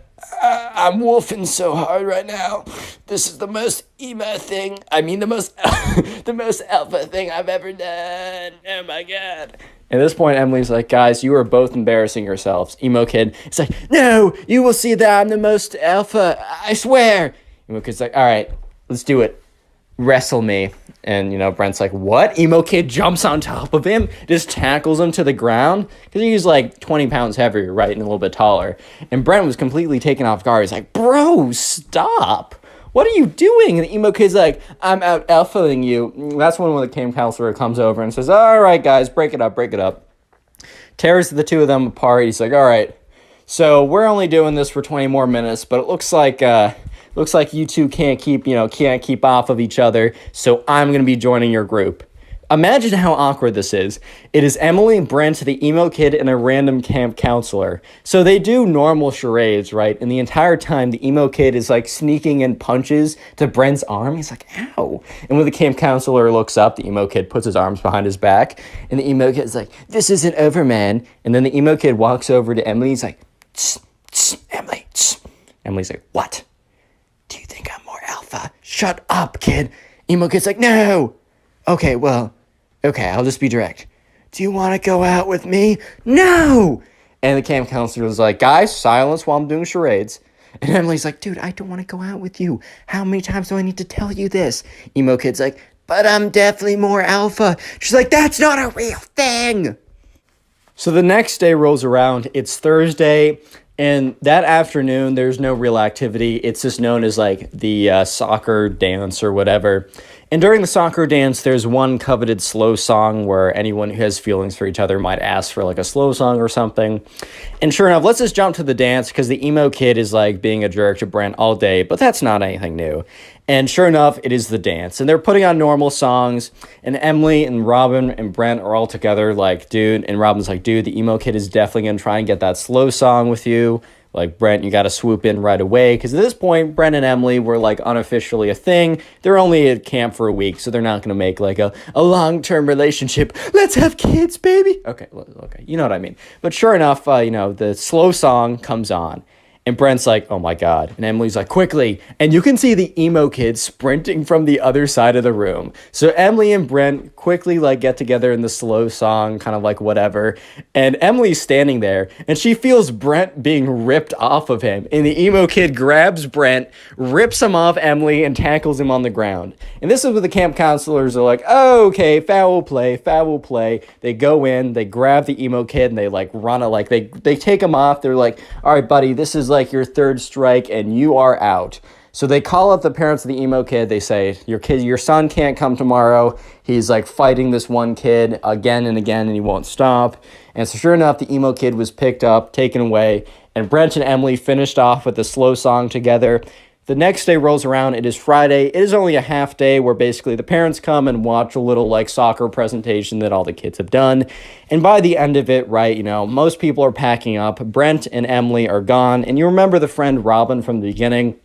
One of the camp counselors and Robin were like friends or whatever, or like friendly. And the camp counselor's like, do you happen to know about that like emo looking kid? Like, do you happen to know what was up with him? And Robin's like, do I have a Click story on the video on screen right now. you? I know you'll enjoy it. Just click it. Do it. Leave a like on this video and I'll actually give you nothing at all. No, but what's up, guys? Welcome back to a brand new story. And just imagine you're chilling with your girlfriend. Life is awesome. You stare into her eyes lovingly, and then all of a sudden this emo kid walks in and says that you must fight him to the death to decide who gets your girlfriend. And at that moment, you seriously just sit there and question your life choices. That is the story I'll be telling today. So sit back, relax, subscribe if you're new, and let's just jump right into this story. So we're going to call a subscriber who submitted the story James. So anyways, there was a kid in James's class who we're going to call the emo kid. He kept to himself. He wore crazy makeup and the dark clothing and whatever. And honestly, it doesn't really matter what you wear. But he was also extremely melodramatic. Like, he would come in, he'd be like, society doesn't understand me. No one gets me. I'll never fit in. He was kind of like one of those kids that kind of just like would say this stuff and then would be like, why do I not have friends? I'm just a melodramatic freak all the time, which, I was pretty weird in middle school, so like I can't really speak. But then again, hey man. Anyways, so there's also a girl in, I don't know, I'll just call her like, we'll just call her Kate, right? It's name of my friend back home. So anyways, James and the emo kid, unfortunately, had to cross paths because they both had a thing for this girl. And this Friday, right? So this story all starts like this weekend, or not this weekend, we'll say starts on Monday. And this Friday, remember, not actually this Friday, I mean this Friday in the story, was going to be the school dance. And the whole thing was like whoever got the slow dance with this girl was basically going to like, so the thing at James's school is if you slow danced with a girl, you were basically dating her at this point. You guys were practically in love at that point. So it was a pretty big deal who was going to get the slow dance. And it was the emo kid versus James. And this became very public knowledge. Like the emo kid was telling everyone that he was going to 100% get the slow dance. And people kind of knew James because James was more popular. He wasn't like, I don't know, some like really annoying popular person. He was just like a cool guy that everyone liked. I mean, at least according to James, who submitted this story. So who really knows? But we'll go with it, right? So everyone kind of knew that both the emo kid and James were both fighting for this girl, Kate. And Kate made it pretty clear that, if she was not going to say yes to the emo kid, like, sorry, unlucky, life just works out like that. But she was considering saying yes to James. She was kind of just keeping, the truth was that she was going to say yes to James if he asked. However, she just wanted to keep him kind of like on his toes and questioning or whatever, right? So, yeah, throughout that whole week, the emo kid and James, they weren't like in a fight with each other, but they were kind of like rivals in a sense, even though they never had any direct confrontation. And let's just skip ahead to that Friday. It was the day of the school dance. It was emo kid versus James. So anyways, at this point, the emo kid is like, he's kind of like, he's standing in the corner at the dance, right? Look, I was pretty awkward in high school and middle school when it came to those big dances. But to be fair, everyone else was as well. But the emo kid was kind of taking it to a whole different level. He literally was like slouched in the corner of the room. His like long black hair kind of like down. Almost like, that scene from The Ring with that, like, the girl who comes out of the TV. He was kind of looking like that chick for a second. So he was definitely not helping himself out in this situation. And at this point, James and his boys were kind of standing, like, together, whatever. They were dancing to, I don't know. I don't freaking know what they play at high school dances. Maybe some Whip Nene by Silento. Yeah, I don't know, man. It's a middle school dance, bro. I don't know how this works. But anyways, they're kind of waiting for the slow song to come on. Maybe some, I don't know, some like song by Adele or something like that. Like the one like, dude, I always try and like say lines from songs during these stories and I just blank every single time. But anyways, yeah, so they're all kind of waiting around there, and it was eventually the slow dance song came on. And remember, you might be thinking, oh man, who cares? It's just like a slow song. No. What you have to understand is the slow song meant everything to these kids. Like the slow song, basically, if you had a slow song with some girl, because remember, they were in middle school. This was like 7th, 8th grade. So probably the farthest you ever went with a girl was like slow dancing or maybe holding her hand if you were like crazy, because if you hold if you hold a girl's hand for too long, there is a chance you get her pregnant. So definitely not misinformation from the Connor Pugs channel. But anyways, slow dance was a really big deal. And all of a sudden, the song comes on. And the thing was, right, the emo kid was too busy kind of like sulking about society in the corner of the room to react quick enough. So James was like, all right, bro, like that guy's playing himself. I'm going to go in. So James very quickly goes in. And boom, he gets there, goes up. He's like, hey, like, Kate, like, can I have this dance? And she very happily says yes. Because she said, like, oh, I don't know if I'll say yes. She knew. She was bluffing the whole time. And James kind of felt pretty confident about it. And even though she said, I don't know, he was pretty confident because her friends were like, yeah, dude, she's totally bluffing. Like, I hate to expose my friend like that, but she definitely has a thing for you. You're chilling. You're in the green. So anyways, James goes in. He feels pretty good about the whole thing. But let me just say that the emo kid eventually looks up and then he sees this. And the emo kid is not having it. So he does something pretty insane. So strap in and definitely prepare for the cringe. If you have your cringe seatbelt unbuckled, I'm actually going to fine you for your own safety. So yeah, go ahead and buckle that cringe seatbelt, because there was like a DJ station and there was like a guy who was like DJing, quote unquote, and there was like a microphone. So like the DJ could say like, hey, like 20 minutes till the dance is done, or get ready for this hype song or whatever. And other than that, he was really just a Spotify playlist. He just edited the Spotify playlist, right? However, the DJ let the Spotify playlist run on autoplay or whatever, and he went to the bathroom. So the emo kid ran up to like the spot or whatever. He grabs the microphone. He stops the music. First of all, he goes up to the Spotify, clicks pause on the music, and screams into the microphone, "Wait!" And everybody turns around. Everybody turns around and they look at this kid. And they're all kind of like looking at this emo kid who's standing at the front of the room with like the microphone. He picks it up. He's like, Kate, no. So at this point, everyone's kind of looking at this kid like, oh my God. Because they all knew that like he wanted to have the dance with Kate, but like James obviously got it. So they were like, that's tough, man. Like life sometimes doesn't work out the way you want it to. Like that's just unfortunate how that goes. However, he goes up there and he's like, he goes in the microphone, like he says, wait. And everyone turns around. The music is off. He's like, Kate, may I have this dance? And everyone's so confused because, first of all, he turned off the slow song in the middle of the song. And also, she was already dancing with someone. And instead of just going up to her, he makes a massive scene in front of everyone, grabbing the microphone and screaming into it, saying like, will you have this dance? And the thing is, right, it's caused enough commotion that the guy, like the DJ that was hired, ran back. Because I think he was supposed to be there the whole time, but he needed to like rip a piss or something, so he needed to go. And he runs back over. He's like, give that back to me. He like snatches it out of the emo kid's hand. He's like, sorry for the interruption, guys. Turns the music back on, like starts like, not cursing out this kid, he's a middle schooler, but being like, dude, what do you think you're doing? You can't just like come up here and take this stuff. Like, if you do this again, I'm going to tell your teachers and you'll be in big trouble. Or, I mean, I don't know how much trouble a hired DJ can get you in, but, the emo kid returns to his corner and literally just sits down, just slumps into the corner of the room, which James felt kind of bad he felt a little bit bad because, like, James has definitely been in that position. I say that very kind of liberally because James has not actually been in a position where he grabs the microphone at the school dance, stops the music, and asks the girl out unsuccessfully. He hasn't specifically been there, but he's definitely been in a situation where it just hasn't gone his way. So he feels bad, man. You know, feels bad, man. You hate to see it. But yeah, anyways, James like continued on with the slow. I mean, he's not going to stop his life because this kid has an unlucky moment. Like, that's tough.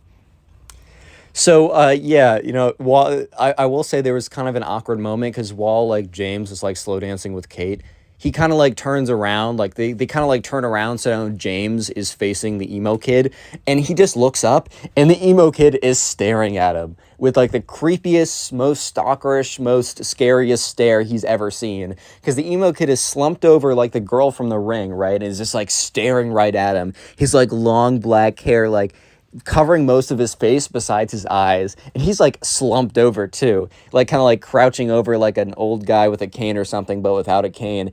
And James is like, hey, do you mind if we turn like 45 degrees this way or 90 degrees this way? Thank you, that's much better. So he doesn't have to see him anymore. Or actually, let's do a whole 180. I mean, he didn't ask for a 180 because he didn't want like Kate to be making eye contact with him either. But yeah, so that was a bit of a tough situation. However, you might be thinking, well, I mean, at this point, reasonably, the emo kid must have realized that this just wasn't his day, and he must have just, like, given up, which he's already embarrassed himself. Like, he probably gave up after this point. And while that would be pretty fair for you to believe, that was unfortunately that was just not what happened, because the emo kid would continue. Let me just say that the emo kid thought that if he had a sword fight with James, that he would be able to win the honor of his lady. I'm not even kidding you. Real quick, if you made it this far into the video, comment emo down below. That'll be the secret word of the day. I will try and heart as many of those comments as I possibly can. And also, if you want to support the channel, the best possible thing you can do is just watch this video throughout the entirety of this video, and then afterwards, if you could watch some of my old videos, that helps more than you can ever imagine. Please go in the comment section and tell me how many of my old videos you've watched today or this week. I'll heart it and say thank you because it helps me out more than you can ever imagine. Anyways, let's go back to the story, because the emo kid is not done. In fact, he is far from being done. So what happened after the school dance? Like, over the weekend, James actually met up with Kate. They went to, like, go get dinner together, and that's when they officially started dating, whatever that means in 8th grade, which means, oh my god, they're gonna sit together at lunch. Oh my god, dude, that's crazy, right? But anyway, so James officially starts dating this girl. Word gets around really quickly, and eventually the emo kid, I'm pretty sure at this point the emo kid would have known, but by his next actions, it's not super clear. So that Monday is the first kind of like lunch day that Kate and what's his name, James, are going to be having their first real at-school lunch date, which is a pretty big deal for the 8th graders there. Obviously, it's not that big of a deal in general, but hey, man, let them have their fun. And so, yeah, he sits down, like, he finds Kate, they sit down, and they're at a table by themselves, and, like, people are looking over and talking and be like, ooh, someone's dating, whatever, right? And, however, James, you know, Kate is facing away from the door, but James is facing the door, and James sees the door open up, and he sees the emo kid walk in, and James is like, this is tough. Because James feels bad. He legitimately feels bad because, I mean, if the roles were reversed, he would feel bad, like, seeing the girl that he really liked a week ago sitting with the guy who was low-key his, like, enemy rival on a date. Like, that would be tough to see. And James started to feel a little bit worried when the emo kid starts to approach him, right? Starts to approach him. And, yeah, so the emo kid walks up to their table. And at this point, Kate also realizes that someone's walking up, so she turns around. And the emo kid walks up and doesn't look at James. He's not paying any attention to James. He's actually acting as if James doesn't even exist at this point.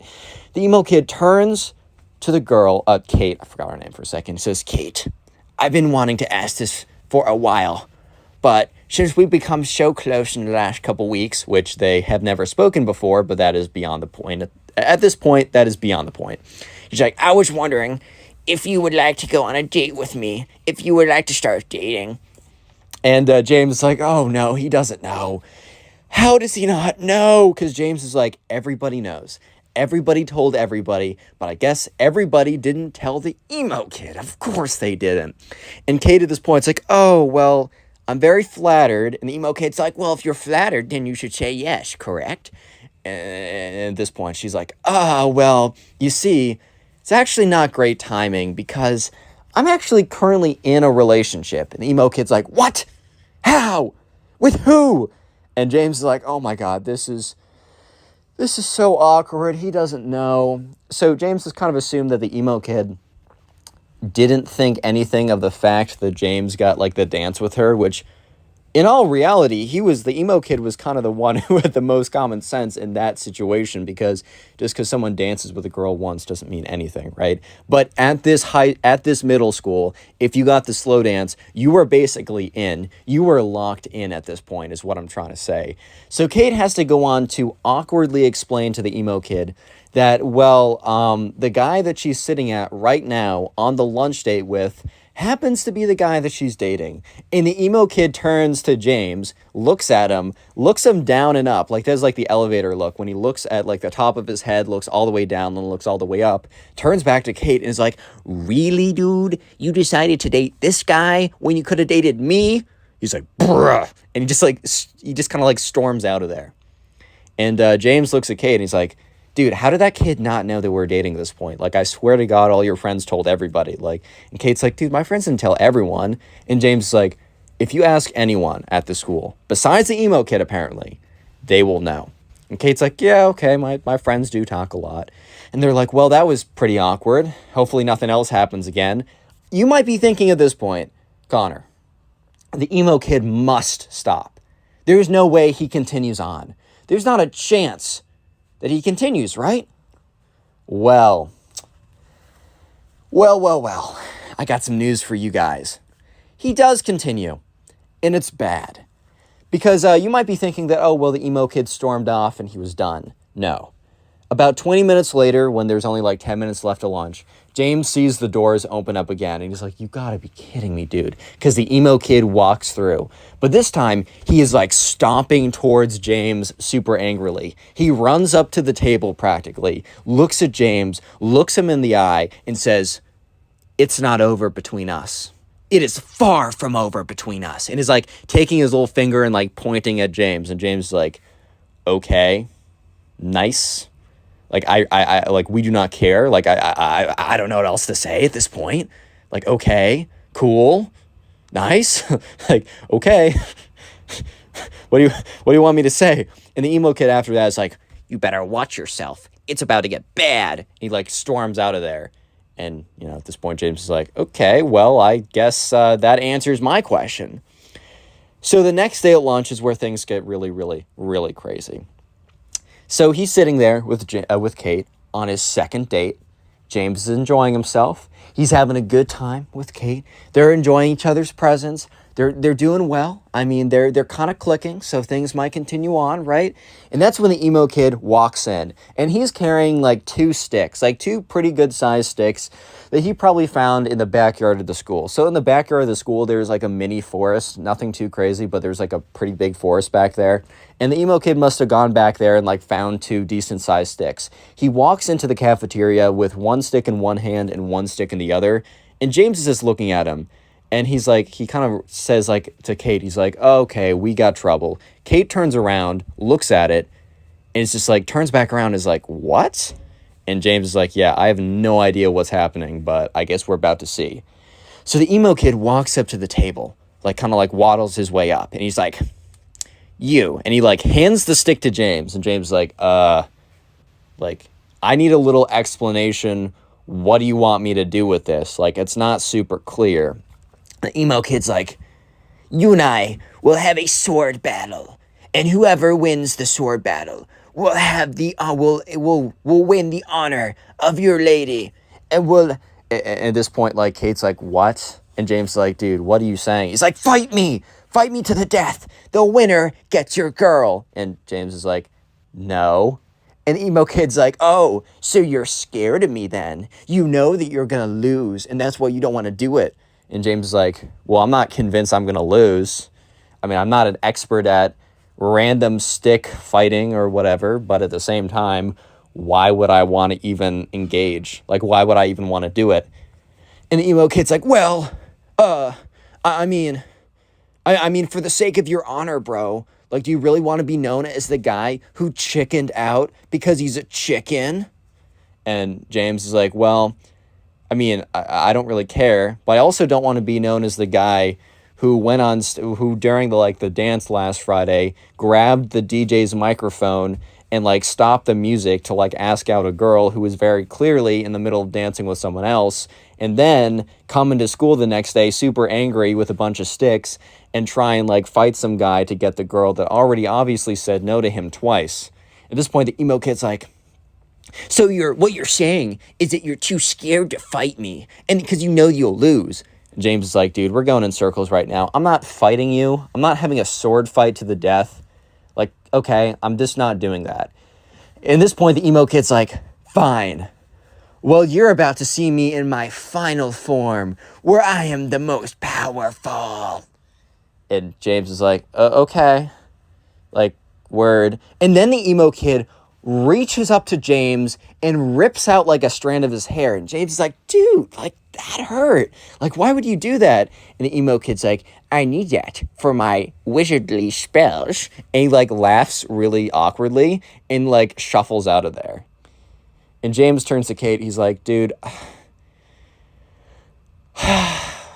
like, what life choice did I make to get myself to this position? Like, what did I do wrong?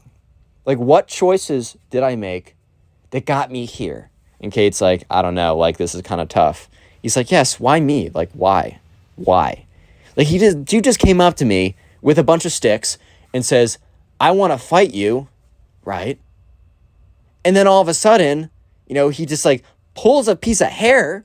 Like, what? Huh? Bro? I just don't know. I just don't know what to do at this point. And Kate's like, yeah, I don't know. But like, I think eventually he'll just get bored of whatever he's doing and give up. So anyways, next day, it is lunch. Lunch once again. And James comes in and he finds Kate. And he's almost like they sit down. And he's almost like, he's really stiff. He's like not talking that much. And Kate's like, are you good? Like, is everything okay? And James is like, dude, it's not you. It's just the emo. I just don't know what that kid's going to do today. Like, I'm not trying to lose any more hair. Like, that really hurt last night. Like, I was starting to bleed from my scalp where he pulled me. Like, that was ridiculous. And, you know, Kate's like, yeah, that kid's pretty weird. Like, sorry you have to go through with that. And speak of the devil, dude. Because at that point, the emo kid walks in. And at this point, he has a backpack on. And he has a smaller stick. And he has a stick in his hand, a smaller one. And a spirit Halloween wizard hat on. and James is like, you gotta be kidding me, bro. Like, you gotta be kidding me. And at this point, Kate's like, what? She turns around and she's like, oh my God. And the emo kid walks up and he's like, ha ha ha, like, this is where you made your mistake, James. This is where you made your last mistake. And he walks out, and he sits next, and he like stands up next to them. He reaches into his backpack or whatever. He takes out a piece of chalk. He takes out a plastic bag that has a hair in it, presumably James's hair. And he also has like a candle set and a lighter. And he sits down on their he like sits down next to them, and so they had concrete floors in the lunchroom. So next to them, he draws like a pentagram, puts a bunch of like candles around like the pentagram, takes James's hair, puts it in the middle, lights all the candles. At this point, like, this is taking like 2 minutes to do. Kate and James are just sitting there looking at him, completely aghast. Like, what is this kid? What is this kid on? Like, whatever he's on, dude, like, maybe get me some of that. Oh my God. No, but they were just like, I mean, what are you supposed to do? What are you supposed to say? So eventually the emo kid has his whole, I don't know, his magic setup is all done or whatever you want to call it. And he starts lighting all the candles. He's like, James, this is your last chance. Give me your girlfriend and I won't put a spell on you. And James is like, dude, what do you mean give me my girlfriend? Like, it's like a mutual choice to be like girlfriend and boyfriend. Like you're acting as if this is like the 1600s or something, and like when like the wife is the property of the husband, bro. Like, what are you talking about?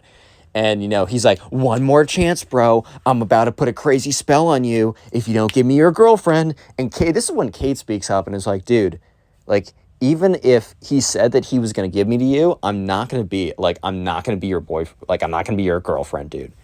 And the emo kid's like, well, I'm going to put a spell on you too, dude, if you don't become my... He literally threatens Kate.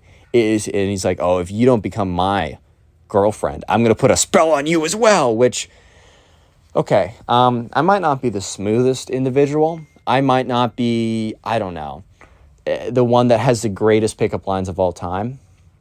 My Tinder one's pretty funny. I did steal it from my friend, but maybe I'll 5,000 likes and I'll reveal it, because it's pretty funny, but it's also a little embarrassing. But here's one thing I do know. There's a very decent chance that if you threaten to cast a spell on a woman if she doesn't become your girlfriend, she's probably, not 100%, but probably not going to become your girlfriend. I know I might be going out on a crazy limb right now, and you guys might completely disagree, and maybe you found your wife of 10 years who loves you very much from threatening her with magical spells. I just don't think that's a great way to do it. So eventually the emo kid finishes up, and then he lights the hair in the middle, and then he takes his magic wand, waves it around, and just starts saying a bunch of nonsense. And at this point, half the entire cafeteria has is just like looking. They've almost like circled around it like it was a school fight or something. They've circled around it, and they're just like, what the frick, bro? Like, oh my God, like what's going on right now? And eventually the emo kid like points his magic wand at James and is like, ooga booga, or I don't know. He's just saying some nonsense. And like literally 15 seconds of pure silence happened. And then very clearly nothing happens. And he's like, I'm going to give you one more chance. I'm going to count to 3. If you don't, you're going to explode because of my spells. And James is like, I think I'm going to take the risk.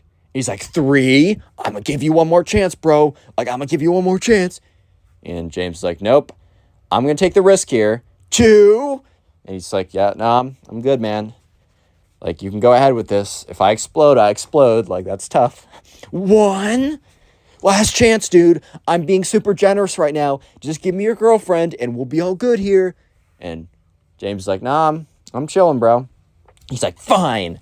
Kicks it. The emo kid literally kicks over his magic, like, whatever set, because I think he knew it wasn't going to work anyways, which thankfully it was concrete floors and nothing, like, flammable, because, like, the candles fly all over the place or whatever, and he storms out of there. He, like, storms out of there. At this point, James sits back down. He's like, maybe we should go on dates at night when we're not in school. And Kate's like, that's not a bad idea. So the next day, Kate and James actually don't sit together at lunch. They sit separately. So they decide that if they're going to like do anything, at least for a little bit, to do it outside of school, like after school or at lunch or something like that. But the emo kid once again comes up to James, and James is like, oh my God, dude, like what? What now? And the emo kid, like, he literally goes on one knee and like kind of like presents, he's down on one knee, puts his head down and says like, I concede the battle, you win. Like, I tried everything possible, but you are the better duelist. Like, I honorably concede. And in James's head, he's like, bro, he didn't say this, but he's like, bro, you did not honorably concede. You did the least honorable, you did not concede honorably. But at this point, James sees this as a perfect opportunity for the emo kid to just stop. So he's like, all right, man, like, it was a good battle. It was really close, and you'll get them next time. Like, honestly, James is trying to be as chill as possible so that the emo kid doesn't come back and be like, well, actually, I'm going to try more magic or something. And the emo kid stands up, and he like kind of like nods his head. And James nods his head back, and the emo kid bows and leaves. And yeah, after that point, James and Kate actually were able to like do like lunch dates or whatever in school again. The relationship lasted like 6 months. It didn't last crazy long, but Kate and James are still cool to this day. And yeah, the emo kid never Click on the bothered video them on after screen this right point. now. I know you'll enjoy it. Just click it. Do it. How's it going, everyone? I hope you're having a great day, because today I have probably the craziest emo kid story I have ever received to date. I'm not even kidding. So sit back, relax, grab something to eat, grab something to drink, subscribe if you're new to the channel, and let's just jump right into it. We're calling today's subscriber Ty. So anyways, Ty was going off to camp, and this was his first time doing an overnight camp, so he was a little bit nervous, and it was kind of like a wilderness-based overnight camp, but they were mostly in cabins. Ty's parents did it before, and they actually met at this camp, so they were really pushing for Ty to go. But the summer before, he just said that he, wasn't ready and was going to do it the next year. And of course, the next summer rolls around, and Ty's like, oh my god, I said that? So sure enough, Ty and his parents ship him off to this camp. Ty's a little bit nervous about it, but they say, hey man, it's going to be good for you. Trust me. Like, I know it's scary, but you just got to do it. So anyways, they arrive at the campground, and they walk over, Ty and his parents walk over to the person who is signing everyone in. And it's some 25-year-old dude with a big old goofy smile on his face. He's like, hey guys, welcome to Camp Awesome. That wasn't actually the name, but we're going to call it Camp Awesome. Hi there, buddy. What's your name? He's like, Ty Gooden. And he's like, Ty, let me see. There you are, buddy. All right, so you're going to be in group B over there. And he points to this group of kids and one counselor or whatever. And Ty turns around to his parents, and his parents are like, all right, well, we'll see you in 2 weeks. And Ty's like, Mom, I don't know if I can do this. And Ty and his dad kind of sits down and he's like, yo, you got this, buddy. You don't need to worry about it. Trust me, the 2 weeks are going to fly by, and you're going to have so much fun, you're not going to want to leave. That's a guarantee from me. And Ty's like, all right. So Ty walks over, and he goes over to Group B, and there's a big group of kids, and, the counselor's like, hey, guys, my name is Ben. Don't worry, he's not the evil guy. But hi, guys, my name is Ben. Welcome, to the camp. These are going to be the guys who are in our group. We're going to be in the same cabin together. We're going to do a lot of activities together. You can still meet people in the other groups, but these are going to be the guys you're going to be seeing all the freaking time. So start getting to know each other. Let's go around, do some names. And so they went around and did some names, and Ty was just kind of observing, all right, well, that person seems kind of cool and whatever, oh, we have that in common. And then it kind of comes around to this one kid that Ty didn't even realize was there until until he spoke up. And this kid had these long black swooshed hair, right? He wore all black. He had these rock band t-shirts, these big black boots. He had this spiky bracelet necklace type thing. And by the way, if you kind of dress emo, that's totally chill. I don't really care. As long as you don't act like this kid, you're cool in my book. I say this every single time. And this guy was kind of just known as the emo kid, and since I don't want to give him a name because I will forget it and then it'll be very awkward, but we're just going to call him the emo kid from this point on.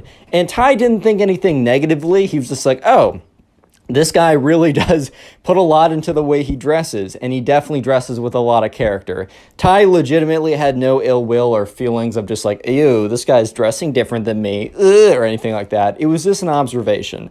And so later on, they have they go to dinner together as a group, and then afterwards they have the welcome to camp ritual, whatever. They all sit around a big campfire, and they're inaugurated in the class of 2015 or whatever. I don't know. This took place a little while ago. But anyways, right, it's finally time for them to go back to their cabins to figure out which bunks they want, etc., like that. So anyways, right, they get back there, and they're just the counselor dude who is their group B counselor, right, who's also sleeping in the cabins with them. He's like, well, just to make sure that no one feels left out, we've already assigned bunks to everyone. So he said, all right, Ty, you're in bunk A. He says, so-and-so, you're in bunk B. So-and-so, you're in bunk D. And then in bunk D, which they're in kind of quads of 4, or they're in kind of groups of 2, but they're bunk beds, so it's 4. So in Ty's group of 4, the 4th one was the emo kid. So the 4 of them walk over. They go in their bunks. The camp counselor says, yo, if you really want, you can talk to your bunkie about being top or bottom. Doesn't really matter. Lol. Doesn't really matter. And so sure enough, Ty and his bunk they didn't really care. Ty was on the bottom. He didn't really care. But anyways, flip over to the emo kid. And the emo kid is with this guy, and we're going to call this guy Benjamin. It's a throwaway name, but Benjamin was his bunk, and, the Benjamin is like, hey, do you mind if I have the top? And the emo kid is like, no, I must have the top. I must keep watch at night. And everyone just kind of went silent in that group of three. They're like, or group of four. They're kind of like, and Benjamin's like, all right, man, that's fine. Bottom bunk's cool with me. He's like, good. You have made a good choice, because I will watch over us at night. I have spoken. Everyone's like, okay, a lot of character in this guy. Funny guy.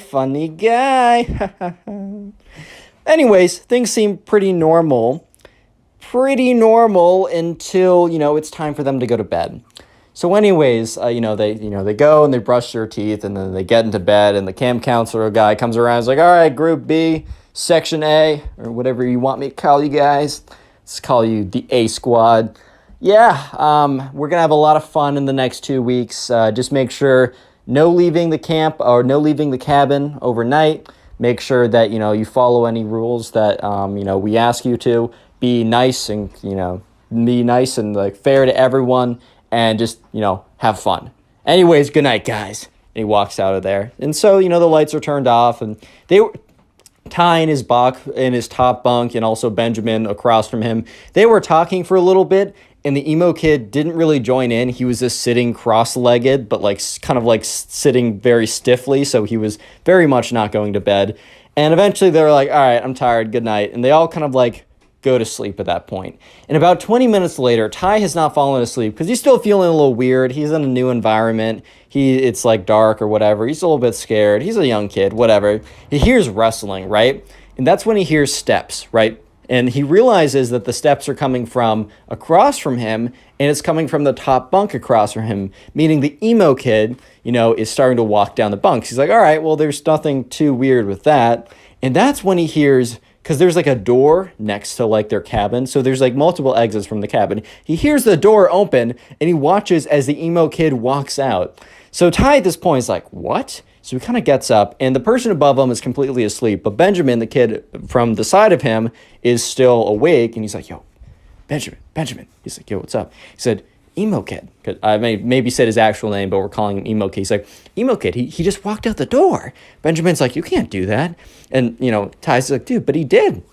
So anyways, they both get up, and they both look out the window, but they're trying to do it stealthily so that they're not caught, right? And they see the emo kid literally just standing there looking into the moon. It is the creepiest, weirdest thing they have ever seen. Because the kid is just literally freaking standing there, bro. He's just standing there observing the night sky. And they're all like, oh my god, dude, that's freaking weird. What is going on right now? And, sure enough, Ty and Benjamin were like, all right, this kid is a little strange. Make sure he doesn't, strangle us to death or something in our sleep. I'm a little freaked out. And that's when the emo kid, out of nowhere, does a 180-degree turn and turns right looking at the window. Ty and Benjamin quickly jump down there, like, oh my god, do you see us? Do you see us? Do you see us? So, Ty starts to look up. He, peeks a little bit into the window and quickly goes down because he sees the emo kid walking towards the window. And he's like, dude, Benjamin, he's walking towards the window. He's like, crawl back to your bunks. So they both crawl out of sight of the window, and they crawl into their bunks, and it's dark enough in the room for them to do this without being super obvious. And they're both in their bunks, and Ty turns around under the sheets, right? And he peeks out, and the emo kid is literally standing right with his nose up against the window looking in. And he's like, oh my god, this kid's insane. Anyways, emo kid walks back in quietly, goes up the stairs again, and sits in the bed and supposedly goes to sleep. Ty doesn't fall asleep for another hour afterwards, but eventually he opens his eyes to the camp counselor being like, Ty, come on, we're gonna be late. And Ty's like, oh my god. And everyone else is like, yeah, you slept in, man. Actually, everyone in this bunk besides emo kid slept in. And that's because everyone was so freaked out that they couldn't go back to sleep. But anyways, first day activities. They go outside, and during the day, they don't totally have to stick with their group. They're actually assigned to random groups. However, a lot of people in the random group will be from their group because they're just trying to make friends within the group. So, and they also go to meals together, so lunch or dinner or whatever is together. And so anyways, the first activity of the day is not with the emo kid. It is actually kayak / canoe or whatever, either or, one of those two. And, you know, Ty has a lot of fun. And they go back to dinner or lunch, sorry. They go to lunch as a group together. And Ty's, you know, talking about what he was doing, and the counselor kind of went around the table and was like, oh, so Ty, what did you do? And Ty explains, oh, so Benjamin, what did you do? Benjamin explains, oh, so emo kid, what did you do? And he was like, you know, I prayed to the overlord. And they're like, oh, haha, I don't remember that being an activity. Emo kid's like, it's not, it's necessary. And he's like, okay. Anyways, guys, so I'm going to read off the people in your next activity, because the way it worked was at meals. So at breakfast, the camp counselor read off what group everyone else was in for activities. And then at lunch, the camp counselor read off what people be in for the afternoon activities. And so the camp counselor was like, oh, so Ty, Benjamin, and emo kid, you're all going to be in the group 7 or whatever. And that happened to be like something with like wood tool making or something kind of cool like that. So anyways, after lunch, they all head in that direction. And Ty and Benjamin are like walking together. However, the emo kid, it's not like they were walking away from him, but the emo kid intentionally stands or walks 10 feet behind them, never breaking the distance. Like, they always have 10 feet between them, and the emo kid never breaks it. And he kind of walks weird. He walks very stiffly, yet he's kind of like propped forward at a 30-degree angle. His arms shoot straight down, and he kind of waddles a little bit like a penguin. But it's very intimidating and very weird. And Benjamin kind of whispers like, Ben, I can feel his eyes in the back of my head. Or not Ben, but Ty, I can feel his eyes in the back of my head. Ty's like, dude, Benjamin, I know. So anyways, they get there. And the camp counselor dude is like, hey guys, welcome to woodworking. It's going to be a lot of fun. You can make whatever tools or whatever you want. All I ask is that when you're using this blade, that, you know, I'm there and help you guiding it. And also if you want any, if you want any inspiration or questions, come to me and it's all cool. So anyways, Ty and Benjamin sit down. They're like, oh, let's make wooden knives or something.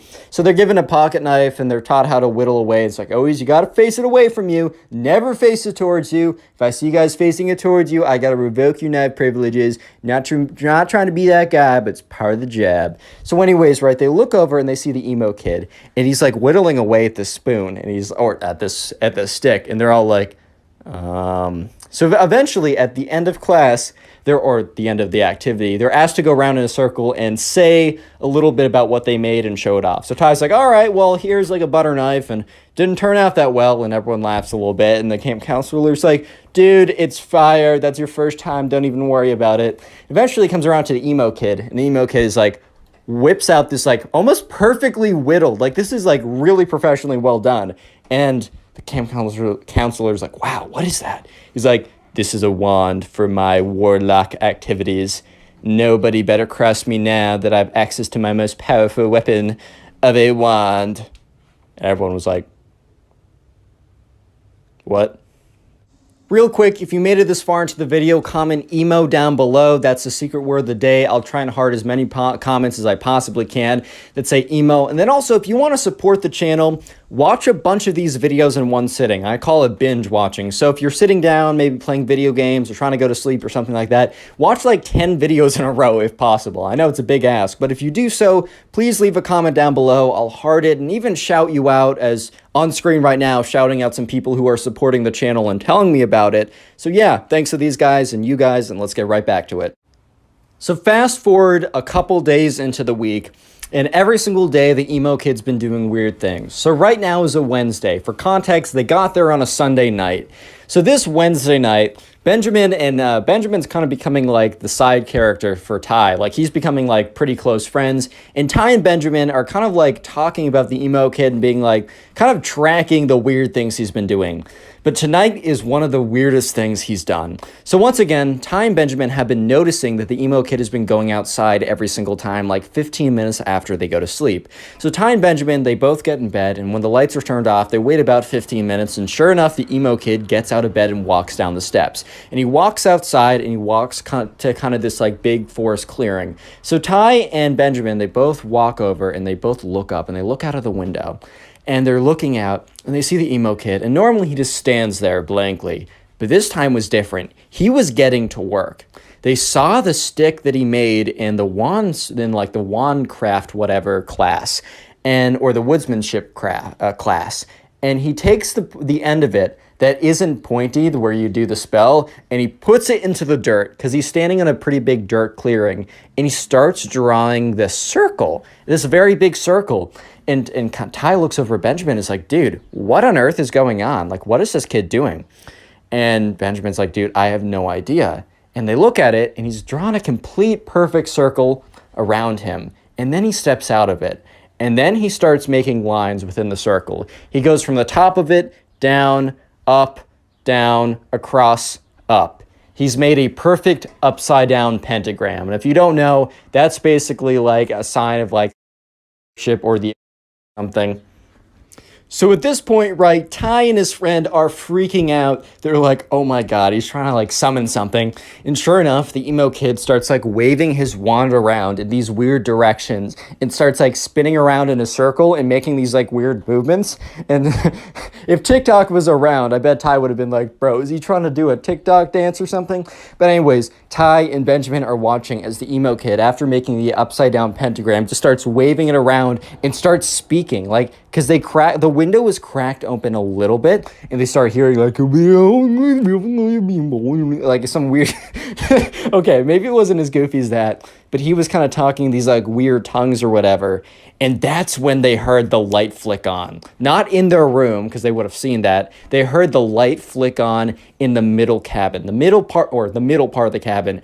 That is where the camp counselor lived. He must have heard or must have felt like some kind of disturbance or something, because they see the emo kid grab his wand and sprint out of there, and sprint so quickly he goes to the back room. And that's when like Ty and Benjamin are like, oh my god, he's sprinting here. So they quickly jump into bed and are, you know, when, I don't know if you guys did this, but like when you were up later than you should, and your mom is about to run into like open the room, and you just jump into your bed and then you just stay super still.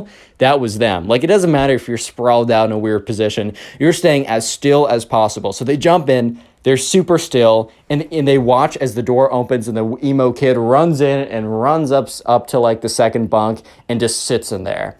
And that's when like they see, like, literally 10 seconds after the emo kid gets into his bed, they see the light flicker on. And the camp counselor, who's for cabin B or whatever, walks in and is like, hey, I saw something out there. And you guys go out there?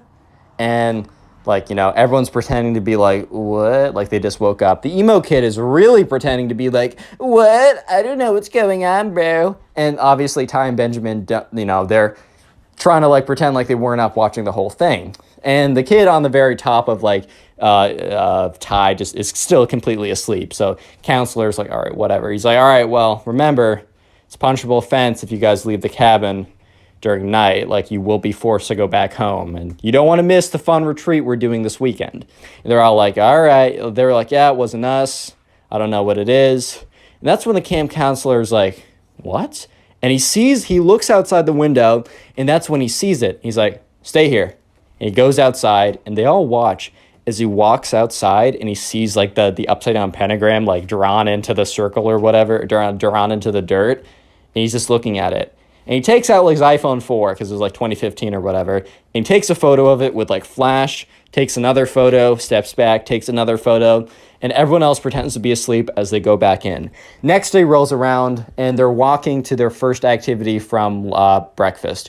And Ty and Benjamin happen to be in the same group. And Ty's like, dude, the emo kid's insane. Like, that was ridiculous last night. And Benjamin's like, I've never been more freaked out besides the first night, bro. Like this kid's insane. And at this point, they start talking about the camping retreat. So I mentioned this like a couple minutes ago when the camp counselor said, you guys don't want to miss the special fun camping retreat we're doing. So they stayed out in cabins. But part of the wilderness camp, whatever, at the very end of it, at the very like the last Friday night to Saturday, they hike out kind of farther out into the woods. They bring like camping equipment and they kind of like camp out like that. So they both of like Ty and Benjamin were a little bit worried because that basically meant that they were going by group and they were going to be out in the woods in tents by themselves with the creepy emo kid. So anyways, let's just fast forward to that day. It's Friday and everyone is kind of packing their little bags, and the camp counselor for each group packs their like supply kit, medical supplies, radio, the food that they're going to be eating. And he's like, all right, everyone grab everyone like groups of 2 grab a tent. And so sure enough, people pair up and Benjamin and Ty are together and they grab this tent and they start walking over to the campsite. And Ty and Benjamin was like, dude, I heard that like, there's only like enough tents so that like we have to pair up with someone. And he said, I heard that it's random. I heard that we don't get to choose who we pair up with. Ty's like, dude, that's insane. We already have friends. I get in the beginning them assigning us stuff, but like we know people now. This is the last day. Like, why would we need to bunk with someone random? And Benjamin's like, dude, I don't know if that's true. That's just what I heard. So eventually they get to the campsite. Anyways, so they get to the campsite, right? And, they set up their kind of like, they sit around a bunch of logs. So they like light a little fire and they have like baked beans in a can or something. Then they also go out and they kind of like clear the land to put down the tents. They all set up a bunch of tents in the group of 2 that they carried it over in. And Ty at this point is thinking, all right, we're good because I'm going to be with Benjamin because, we're in groups of 2 already. Why would they need to reassign us groups? And so once again, they were asked back to the campsite, or not the original campsite, but the little campfire they made. It's getting kind of late, and the camp counselor's like, all right, guys, time for me to assign you your bunk mates or your camp tent mates. And Ty in his head is like, no. So Benjamin and so-and-so, so-and-so and so-and-so. And when there's like that one guy you don't want to be with or something like that, and like you're being assigned in a list, and you don't hear your name, but you also don't hear his name, and the number of combinations starts getting smaller and smaller and smaller, and you start freaking out. Well, this is what was happening to Ty until he realized that he was doomed before, the words were even said, because the camp counselor went through the entire list, but he didn't say Ty's name or the emo kid's name. And that's when the camp counselor said, Ty and the emo kid, obviously said his real name, but you know what I mean. And Ty was just like, oh, I'm not going to make it tonight. I'm not going to survive. I better write some some letters to my mom saying I love you because I'm not making it tonight. Oh my God. And Benjamin is just staring at him and afterwards walks up to him and says, hey, if you need help, we got to come up with some kind of signal. So Ty's like, okay, I'm going to I'm just going to run out of there and I'm going to run over to, no signals, no nothing. I'm running over to your campsite if anything happens. And Benjamin's like, all right, that's totally fine, man. So anyways, Ty goes up to the emo kid, like, so, looks like we're bunking. And the emo kid is like, interesting. And Ty's like, yeah, man. He's like, well, I guess you're one of my more favorite mortals that I know. And Ty's like, yeah. So they both put down their sleeping bags in this kind of very cramped tent, and Ty's just sitting there like, okay. And they have this kind of light, and it's like one of those battery powered lights, and the emo kid's like, good night, Ty, and turns it off, and Ty's like starts completely freaking out. He's like, okay, I can't see anything, but we're okay. And that's when he hears the emo kid stand up. And Ty's like, no. And the emo kid is standing above him. And he's like, all right, well, maybe I should just accept my destiny. And that's when the emo kid, instead of striking him over the rock or something, just leaves. He opens up the camp tent and walks out. And Ty is like, what? So Ty kind of gets up and he looks out and he sees the emo kid. And the emo kid is standing, or is crouching on all fours, and then he starts howling to the full moon. He's like, but it's a really weird howl, and Ty's is like, what?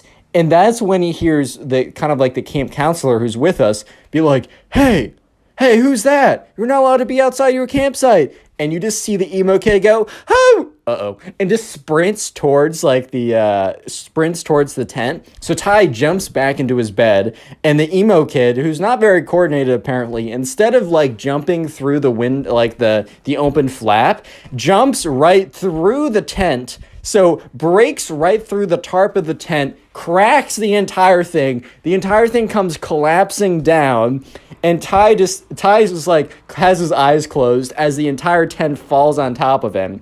And that's when you hear all this yelling, and the camp counselor's like, "What's going on over here? Are you guys all right?" And he just like starts rummaging through all the like the rubble and stuff. And Ty starts like getting up, and he pushes the stuff off of him. The camp counselor was like, "Was that you out there doing those howling noises?" He's like, "No." And then sure enough, the emo kid is just standing there like, and he says to him like, "You wouldn't understand what I was doing." And the camp counselor was like, I told you before that you can't be leaving your tent during the nighttime. Like, after I said goodbye, you were supposed to go to your tent and not leave it. You were out there. And he's like, I was performing a protection ritual. And camp counselor was like, what? I was performing a protection ritual so that everyone would be safe at night from the demons and ghosts of the underworld. Camp counselor was like, what? And at that point, right, they just realized, okay, this is a lost cause. And at this point, the worst thing was that there was nowhere for them to sleep because the camp was completely destroyed, or the tent was completely destroyed. So the camp counselor was like, fine, you two, bring your sleeping bags. You can sleep in my tent. So the three of them are kind of like crushed in there. And eventually the camp counselor is like, all right, you two are in here. I'm going to sleep outside. No shenanigans. So it was the most uncomfortable sleep of Ty's entire life. But eventually, the day is over. He gets up. They start packing up their stuff, and they're walking back to the campsite. And that's when Ty meets up with Benjamin and is like, dude, like, what? You're not going to believe it. And Benjamin's like, I heard a lot of yelling. Are you okay? So Ty tells him the story. He's like, dude, that's insane. So anyways, they get back, and Ty actually had a really good time at the camp, minus the emo kid, like, cringe fest or whatever. Eventually, Ty's parents come to pick him up, and Ty's mom's like, man, you gotta tell me all about it. Like, how was it? Ty's like, it was really good, but it's quite a story. And so for the entire, 2-hour car ride back, Ty tells them the entire story, and let me just say, click on the video on screen right now. I know you'll enjoy it. Just click it, do it. How's it going, everyone? I hope you're having a great day, because today we have a story of probably one of the cringiest emo kids on planet Earth. I'm not even kidding. This is probably one of the craziest stories I've received, so sit back, relax, grab something to eat, grab something to drink, and let's call today's subscriber who submitted this story. Let's call him Oliver. So this all happened back in the good old days of 2014, 2015, when goth, emo, all that type of stuff was super popular. And by the way, if you dress goth or emo, I literally don't care. That's a totally fine style. As long as you aren't an emo kid like this kid, you're totally cool in my book. So anyways, right, this all started when Oliver and his friends were in the mall, and this was way back in the day, and Oliver and his friends were just kind of walking around in the mall. They were trying to figure out something to do. I mean, it was a Saturday, so I mean, who knows, they were trying to figure out something that they wanted to do, and Oliver's friend was like, hey man, do you mind if we stop in Hot Topic? Hot Topic is a t-shirt store that sells sells a lot of different types of t-shirts, a lot of trending stuff, a lot of and since, emo and goth was kind of trending at the time, they sold a lot of shirts and attire that really fit with that outfit.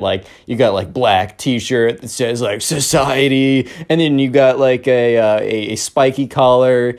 I don't know, man. But anyways, right, Oliver and his friends stopped in Hot Topic, and Oliver wasn't really, there to buy something. So he was kind of just walking around and chilling, and he accidentally bumps into the emo guy. Or the emo guy. I'm introducing a new guy, emo kid, whatever. We'll call him the emo kid. So anyways, right, this kid turns around, and he's got this this black t-shirt on. He's got a spiky collar choker type thing. He's got black pants. He's got black shoes on. His hair is black, and it's slicked down. So he has these massive, really weird bangs where you can't even see his face. He's like, watch where you're going, punk. And Oliver's like, sorry, man. He's like, wait, I know you, dude. You're from my school. And Oliver's like, yeah, I think we're in class together. No, I've seen you around though, because Oliver's starting to remember this one time he saw this really weirdo looking kid who was like, man, no one gets me. And so sure enough, the kid, the emo kid, is like, bro, I don't think you bumped into me on purpose. I think you were coming for me and my kind. And Oliver's like, dude, what are you talking about? And the emo kid's like, bro, I think we both know that you just hate the emo kids. And two other emo kids appear basically appear out of thin air. And they were like, what's this kid talking about? Like, what's going on over here? And the emo kid's like, yeah, this kid over here goes to my school and he hates me on purpose. And he just bumped into me and it was crazy. You can't do this to us, man. And the other emo kid's like, yeah. Well, what do you have against the emo kids? And at this point, right, Oliver was literally just standing in a Hot Topic t-shirt store because his friend wanted to buy a t-shirt. In Oliver's head, he's like, bro, please hurry up and get that t-shirt. But he says, look, I accidentally bumped into this kid, like this guy. I'm sorry. It's not on purpose. You can trust me. And the emo kid's like, no, dude, I totally know what, like, a bump on purpose would feel like. That one felt so purposeful. Like, I literally felt the purpose in the bump. It was crazy. And Oliver's like, dude, what do you mean by that? And the emo kid's like, are you getting aggressive with me, son? Do you want to fight me, son? Oh, he wants to fight me, dude. And at this point, Oliver's like, all right, guys. All right, boys, have a good day.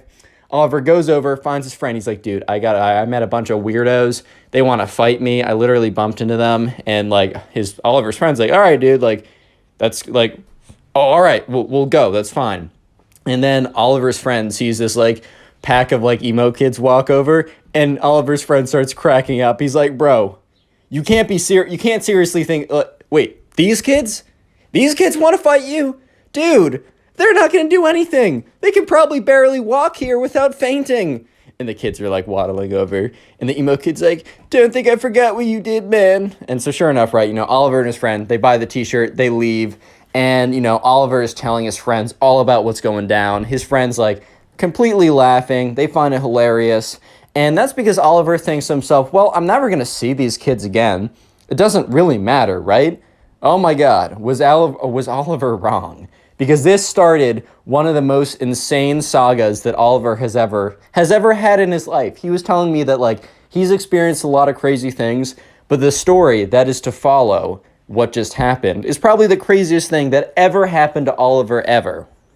So skip forward a week. An entire week has passed by, actually a little bit more because it's not a weekend.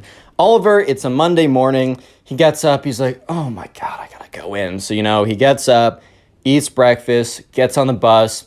It's just like, oh my God, man, is it already Monday? Dude, that's freaking crazy. He gets into school and he's walking to his locker, all kind of like half awake or whatever. He has his backpack on. And he gets to his locker. And that's when he realizes that something's wrong. Because his locker is like halfway open. And like the lockers didn't have locks on them. But Oliver always like closed it by the end of the day. He'd grab his backpack and he would shut it all the way and it would close. And he noticed it was halfway open, which was weird because no other lockers were halfway open. I mean, some were, but they were very obvious. The people just left them open or whatever. And Oliver goes up to his locker and he opens it very close, like very, very slowly. And that's when he sees a little something in the background. He sees a little something in the very far back of his locker. So he gets his iPhone 3 or whatever, opens up his flashlight app, or I remember when that was a thing, shines it, and sure enough, he sees in the back of his locker in black marker, he sees a skull and crossbones scribbled on there, and then said, "You're next. Fear us." And at this point, Oliver is like, what? Huh? What? What? What's going on here, boys? Why? And so sure enough, Oliver hits up his friend. He's like, bro, did you do this? And his friend's like, dude, no, I'm not cringe. and Oliver's like, all right, well, if it wasn't you guys, well then, Who could it, like, that's really weird. And remember, the whole emo experience, like the emo kid thing that happened at Hot Topic over a week ago, was a pretty crazy experience. But at that time, Oliver had completely forgotten. Because don't forget that the main emo kid actually went to Oliver's school. And Oliver recognized him from being in the hallways once. So Oliver didn't even think for a second, like, he didn't even think of the emo kids when he was like, all right, who's probably going to be the one, like, who did this? Who's most likely that, like, probably went through and was trying to mess with me or whatever. And Oliver just didn't even think of the emo kid. So give it a couple days, right? A couple days later, you know, Oliver is kind of like towards the end of school. And most people are gone, you know, Oliver's just like waiting. It's after class. Oliver's like waiting to go be picked up. But then he's like, oh, shoot, I forgot my backpack. So, I don't know, that happens or whatever. So Oliver's walking back to his locker. And this is where it's actually a little creepy because he starts walking back to his locker and it's like he looks at his locker and it's just scribbled in black pen. Like nothing else, no other lockers. It says his locker has all these black X's all over them. And it's done in Sharpie or whatever, but he's like, okay, whatever, this is kind of serious because like he looks around and no one else is around him. So this is like kind of weird now. He's definitely feeling kind of uncomfortable at the moment. So he goes in there and he goes to grab his backpack and he sees a piece of paper sitting there. So he grabs the piece of paper, he realizes it's a letter, but he doesn't read it yet because he grabs his backpack, he gets on out of there and he goes out of the school. And now he's standing where, you know, people are getting picked up or whatever. And this is where he feels more comfortable to actually read the letter. So he opens up the letter and it says, I'm going to try and read it in the emo kid voice. Don't think you could have gotten away from us, man. You emo kids have not forgotten your sins, and you shall pay for them. Next time, don't mess with the popular loners ever again. And then it had this like weird like raven at the bottom, and apparently that was like the emo guild crest or whatever, dude. I don't know. But at this point, Oliver's like, oh my God, it's the freaking emo kid that I bumped into at the Hot Topic. That's the kid behind all this or whatever. So he's like, all right, I'm just going to, next time I see him, I'm just going to tell him to leave me alone. And I'm just going to scare him. He's full of nothing, right? He's full of nothing. And so sure enough, the next day rolls around and he gets on the bus. And once again, Oliver isn't even really thinking about the weird stuff going on, but he gets on the bus and he's half awake. And he's looking, you know how you walk down the bus and you can see all the people sitting in the seats? He looks in the way back and he's like stops for a second because he sees something that's very reckoned that he remembers. Long black hair, bangs in the front of the face. And he's like, oh my God, wait, that's the emo kid. And all of a sudden he hears from the back of the bus, well, hello there, Oliver. Why don't you sit next to me? And Oliver's like, how does he know my name? Whatever. And Oliver's like, all right, well, this is going to be actually a great opportunity for me to sit down and kind of like scare this kid and tell him to like basically to piss off, right? So Oliver gets to the back of the bus and he sees the emo kid and he sits there. He's like, dude, I don't know what's up with you, but why do you keep doing weird things to my locker? And he says, and the emo kid's like, so you've noticed that the emo guild has noticed your presence and has decided that you are mortal enemy number one. And Oliver's like, what? The emo kid's like, so you must not know about the emo guild. Well, someone so ignorant as you probably would have known that anyways. But anyways, the emo guild is the guild of all the emos in our area. They get together, and since everyone's a hater and part of society, we've decided to guild together and join our forces. And if anyone strikes one of us, we will all combine and strike them down 20 times as hard. And Oliver's like, all right, man, well, you struck pretty hard with the locker. Scared me, got me good. And the emo kid's like, nice try, Oliver, if that even is your real name. Oliver's like, yes, that's my birth name. And he's like, whatever, you don't even know what's coming next. Real quick, if you made it this far into the video and are busy doing something, comment emo down below. I'll try and hard as many comments to say that. Then also, if you want to support the channel, binge watch these videos while you're doing something. And let me know in the comment section down below what you're doing while binge watching these videos. Binging the video supports the channel so much, and I appreciate it. And also, I'll be shouting out random people who tell me how they're supporting the channel, like these people on screen right now. Thank you. Let's get back to the story. So eventually the bus gets to the bus stop where the school is. Oliver gets up and the emo kid's like, Wait, you must know that you are facing off against the emo clan, and you will not have any idea of what's coming. and Oliver's like, all right, can I at least get your name so I can know who I'm facing off against? Fine, I guess that is only what a respectable duelist would do anyways, so fair. I am Sir Ben, the great wizard archduke nemesis Leonardo DiCaprio III. And Oliver's like, so your name's Ben? Yes, whatever, that is my mortal name. And Oliver's like, okay, Ben. It is Ben the... And he's like, all right, I don't need to hear it. Fine. Okay. Bye. So Oliver walks away and it's like, all right. Oliver's thinking on this. He's like, you know what? These kids are weird and they have way too much time on their hands. So I don't really want to see what like weird concoction of weird stuff they decide to put in my locker or whatever they decide to do. I don't want to see it. So you know what? I'm going to strike back. I'm going to figure out everything about this Ben kid, and I'm going to have a little ammunition to, I'm not going to say blackmail him, but blackmail him. Yeah, it just is what it is, man. I'm sorry. Like, they're playing dirty. I'm playing dirty. Sorry. So sorry. If you don't hate the player, hate the game. Right? So anyways, Oliver immediately starts hitting up all of his friends. He's like, do you know this Ben kid? They're like, no, I don't know this Ben kid. One kid's like, yeah, he's the weird emo kid. He's like, all right, what do you know about him? He's like, he's weird and emo or something. And Oliver's like, you're no help. So anyways, Oliver eventually talks to his friend Stormy, who's a girl. And, Oliver's like, hey, sorry, I'm trying to find, this weird kid is like trying to like beef with me. I just want to find dirt on him. Do you know this kid Ben? Stormy's like, oh, do I know Ben? And Oliver's like, yes, you know something, let's go. And he's like, please tell me whatever. Stormy's like, well, you know Kate, right? And Ben's like, no, not Ben, sorry. Oliver's like, yeah, I know Kate. So Ben, the emo kid guy that's like being weird with you, is what Stormy's saying, has a massive crush on Kate. And Kate knows it. And, Kate hasn't necessarily said no to him yet because he hasn't made any advances. And Oliver's like, thank you, that's all I need. Can I talk to Kate for a second? And, Stormy's like, yeah, sure, like, whatever. So eventually, Stormy sets Kate and Oliver up, and Oliver's like, hey, please. He explains the entire situation.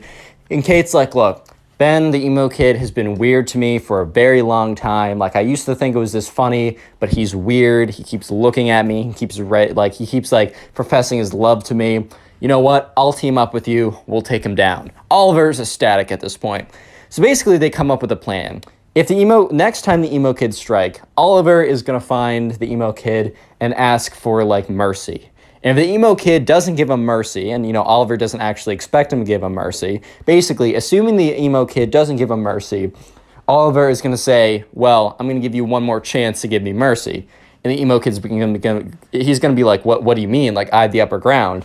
And then all of a sudden, Oliver is going to, pull out, basically text message conversation with Kate, which is going to be fabricated, about how, he knows someone perfect for her, and how, Oliver's friend, who we'll just call Bob. No, we're going to call him, what should we call him? Oliver's friend Ryan is, perfect for Kate, and the truth is, Kate has, a crush on Ryan, and Oliver's basically going to say, hey, if you do anything else, I'm going to set up Ryan and Kate. And Kate already thinks Ryan is super attractive, and Ryan is down to get with her, and I have all the power to connect them, and you will never be able to date Kate, you'll never be able to date Kate ever again, and this will destroy the emo kid. So anyways, after this plan is done, once again, Oliver is walking back to his locker. And sure enough, once again, and he reported last time all the X's and stuff, and the janitor came and cleaned it up. And he goes to the locker, and sure enough, there is this crudely drawn black raven, and then it says emo guild underneath it. And so, Oliver's like, all right, they struck again. Let's see if this kid's on the bus. So the next day, Oliver is really hoping that the emo kid takes the bus again, because this would be kind of difficult to go and find him. But sure enough, the emo kid is sitting in the back with his, like, weird, super long hair that's, like, covering his entire face. His, like, he's wearing, like, he has this, like, robe today, this, like, black cape or whatever or something. He's sitting there, and he's like, Oliver, do you want to sit next to me and... because I don't know if you've seen your locker yesterday, but it has a little, I don't know, it has a little something on it. And Oliver's like, yes, Ben, I know. I was wondering if we could talk about, you know, maybe a surrender, my surrender. And the emo kid's like, I knew it. I knew you were weak. I knew you were sad. But no, I will not show you mercy. I will just not do it. It's not in the way of the emo guild. Because you're a part of society. Freak society, bruh. And Oliver's like, look, Ben, I'm going to give you one more chance to reconsider. And the emo kid's like, what? Give me a chance to reconsider? You're asking me for my forgiveness. I will not reconsider anything. And Oliver's like, fine.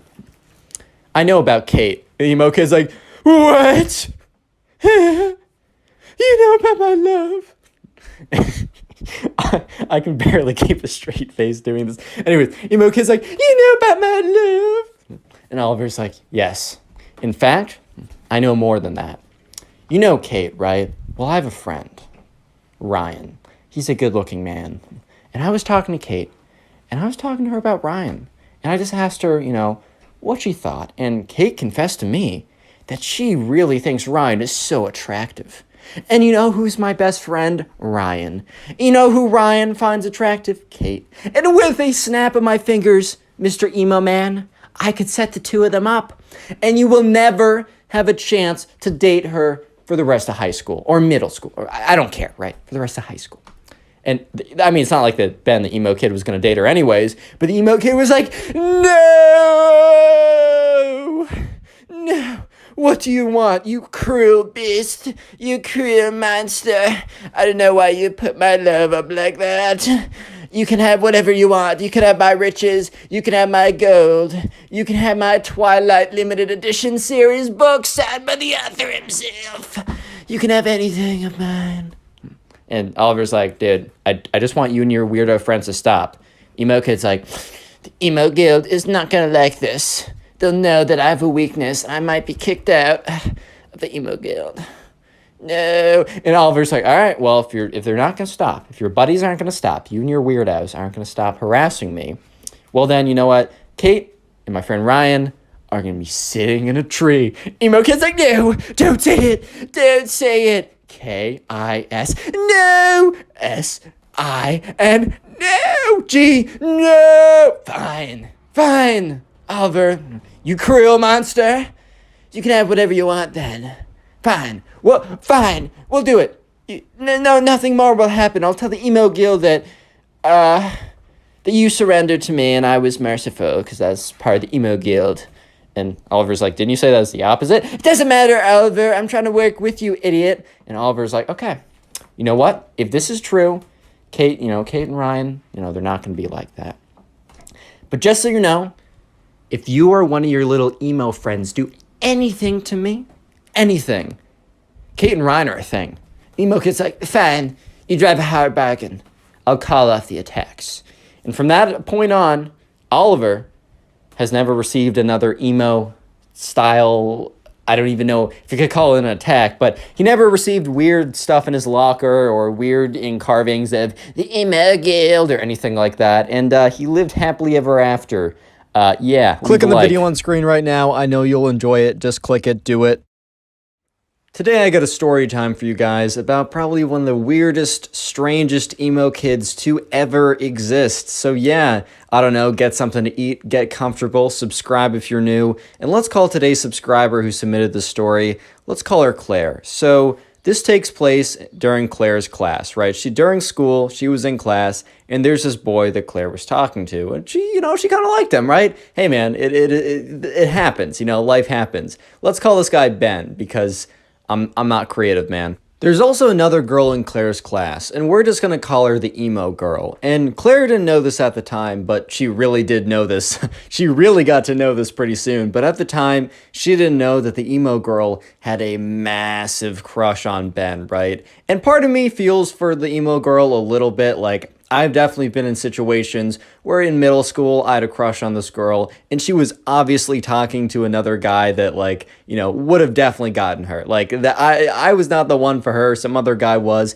It sucks, man. It really does. I'm not going to say it doesn't. However, it doesn't justify the actions that you'll see in this video, which are pretty crazy. But anyways, right, so this all started one day when Claire was talking to Ben. And she was sitting there, you know, she's talking to Ben, and it kind of seemed like Ben was going to like her back, and he was very engaged talking to her, like they were flirting a lot. And this is when, you know, Claire, like, kind of like spaced out a little bit. You know when you're like looking at someone and then you kind of space out a little bit and you look at all the stuff behind them when your like focus of vision kind of changes and shifts? So she kind of like spaced out a little bit and looked behind Ben, and she very briefly made eye contact with this emo girl in her class. If you dress emo, this video is not against you. I think the style is totally fine and I like you either way. As long as you don't act like this emo girl, then you're totally fine. So basically, right, this girl had super long dyed black hair. She was like a natural, like a brunette like a year ago, but then she dyed it all black. She wears all these like goth skull rings or whatever, and it's kind of the style, you know what I mean. And sure enough, this emo girl that Claire doesn't really talk to just because they were never really friends is just staring into like the pits of her souls, dude. Like the pits of her souls, staring into like I don't know what I'm trying to say. They were just like deeply staring at her, very, very kind of like angrily. And Claire quickly breaks eye contact because, like, I don't know, man, she's not trying to like, she's just like, I'm not engaging with this. Like, let's hope that's a coincidence. Claire completely forgets about that and goes back to talking with Ben, right? And so sure enough, you know, she's talking to Ben. She's like, flirting, whatever, right? Insert flirtatious conversation. And by the end of the conversation, you know, the bell rings or whatever, and Claire leaves to go to either recess, lunch, another class. I don't know specifically what, but whatever it was, she leaves to go and do it. And the emo girl quickly follows behind her. Like, the emo girl was kind of far behind her in class, so the emo girl is like speed walking towards her. And Claire is kind of thinking, oh boy, I guess that eye contact earlier today was not an accident. It was not like a mistake. You know how you sometimes like, I know I'll do this. I'll like space out and not even pay attention and then realize I've been staring at someone for like 5 minutes. I'm just like, oh my God, I'm so sorry. I swear, I'm just zoning out. And Claire was kind of hoping that the emo girl just happened to be accidentally staring into her soul through her pupils. But yeah, it was not an accident because the emo girl walks up to her, is like, hey, we gotta talk. And Claire's like, okay. And the emo girl is like, I don't know if you know this, but Ben is mine. He is my boyfriend, and I don't want to see you start talking to him. And Claire is really taken aback because at first she's like, oh, wait, is Ben dating someone? Like, I've talked to all my friends, and I'm pretty sure, like, because, like, Claire made sure beforehand that, you know, Ben wasn't dating anyone, so she could kind of, like, show that she was interested and not get rejected or whatever. And she was pretty sure that he wasn't dating anyone, and also, if he was to date someone, Claire didn't really think that the emo girl was his type, but she was like, oh, so you're dating him? And the emo girl is like, well, not yet. But he's mine! Don't question my authority on this matter. You will suffer the consequences if you want to steal my boyfriend away from me. And Claire's just like, what do you mean, your boyfriend? So you guys are dating or aren't dating? She's like, well, not yet, but like super soon. Like, it's totally happening. And the thing is, Claire, you're just getting in the way of this. You're getting in the way of what is meant to be. I was performing a spell last night, and in my cauldron, I got, like, the spirits told me that Ben and I are meant to be together. And if you want to get in the way of spirits and magic, well then, by all means, like, go ahead and curse yourself. But I'm just letting you know that if you get in between Ben and I becoming boyfriend and girlfriend and soon to be husband and wife forever, then you will regret it. And the emo girl kind of like hunches over and like shuffles away. And Claire was just, stunned, to say the least. She was kind of just at a loss for words at this point, because it's not every day that, you're walking around and, the emo girl in your class, if you have one, comes up to you and says that, yeah, by the way, the gods of magic literally said that, that guy that you're talking to, that he and I are meant to be together and that we are actually boyfriend and girlfriend, even though we aren't. So stay away, bro. And then shuffle away. That's just not a day-to-day occurrence. I don't know, but maybe it is. Maybe I'm wrong. I don't know. But sure enough, Claire kind of was like, okay, well, I'm not going to be bullied out of talking to this guy that I like. Like, I'm not going to be bullied out of it, man. Like, that's just not going to happen. You know what I mean? And Claire's like, you know what? I think I'm just going to, keep talking to this guy. I think I just am. So the next day rolls around, and the only class that Claire has with Ben is the class that she has with the emo girl. So it's not like Claire could really talk to Ben a lot in other classes. However, Claire does talk to him every kind of like lunch break. They get lunch together, and the emo girl doesn't eat lunch in the lunchroom, so I don't think she knows, or if she does, she's not trying to see that. Fair enough, I guess. But sure enough, Claire, Ben comes over to Claire because they kind of were talking every single day. I don't think the emo girl's ever spoken to Ben before, but they're about to be boyfriend and girlfriend, guys. Stop hating. No, but so Ben comes over just like every other day, and Claire was a little bit weird, and Ben's like, "Are you good?" And she's like, "Yeah, actually it's nothing. Sorry, I was just spacing out."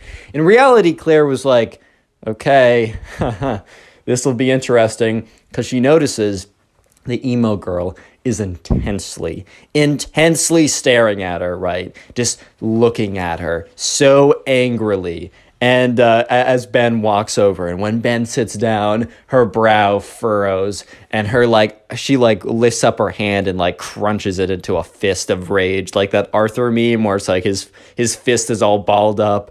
So Claire was distracted by that, obviously, and she was like, "Oh no, I'm just spacing out." So Claire and Ben, they continue to talk, and they flirt a lot as always. Claire's kind of getting a feeling that Ben's gonna try and make a move at some point kind of soon, just by kind of the natural progression over the last couple weeks. And Claire's all for that, man. I mean, she was kind of trying to put herself out there so that Ben would hopefully come around and ask her out or something. Sure enough, the bell rings again, and Claire is kind of power walks out of there. She grabs her bag quickly. She's like, "Aha, Ben, I'll see you in the next one." Because Ben and her go to totally different directions, so it's not like she can walk with Ben. And so Claire is power walking out of there because she's like, "All right, emo girl is coming for me, man." Because Claire wasn't looking at the emo girl, but she could just feel it. She had kind of the raid boss music going on. She's like, "Oh man, I gotta get out of here, dude. Final boss encroaching, man. I gotta get out of here." So she grabs her backpack, quickly puts it on her shoulder, and starts to not sprint out of the classroom, man. Her teacher would have been like, "Stop running, stop it, stop." But sure enough, right now, the emo girl was just as fast and just as intent to be talking to Claire. And she comes up to Claire, and she's like, "You didn't heed my warning. You didn't listen to me." And Claire goes, "Dude, I don't know you, but it doesn't seem like you and Ben ever talk. I don't think you're going to be boyfriend and girlfriend. You threatening me with your magic powers or whatever is not going to make me stop talking to this guy, dude. Can you go away?" And the emo girl is like, "Fine, but just know that I will give you one last warning." And Claire's like, "Oh boy," kind of rolls her eyes or whatever. And the emo girl's like, "If I see you talking with him again, it is on sight." And Claire's like, "Bro, what?" "What?" "Huh?" And the emo girl's all like, "Stop laughing at me. It's not funny. It's serious. I will give you one last chance. And this is your final opportunity to cease your terrible behavior, or you, yes you, Claire, will suffer the consequences." And Claire's just like, "Oh my God, you can't, you gotta be kidding me, dude. There's no chance." So she's like, "Okay, thanks for talking to me. Is that all?" And the emo girl's like, "Yes. One last chance. Don't forget it. Don't you forget it. One last chance." And once again, emo girl scuffles off.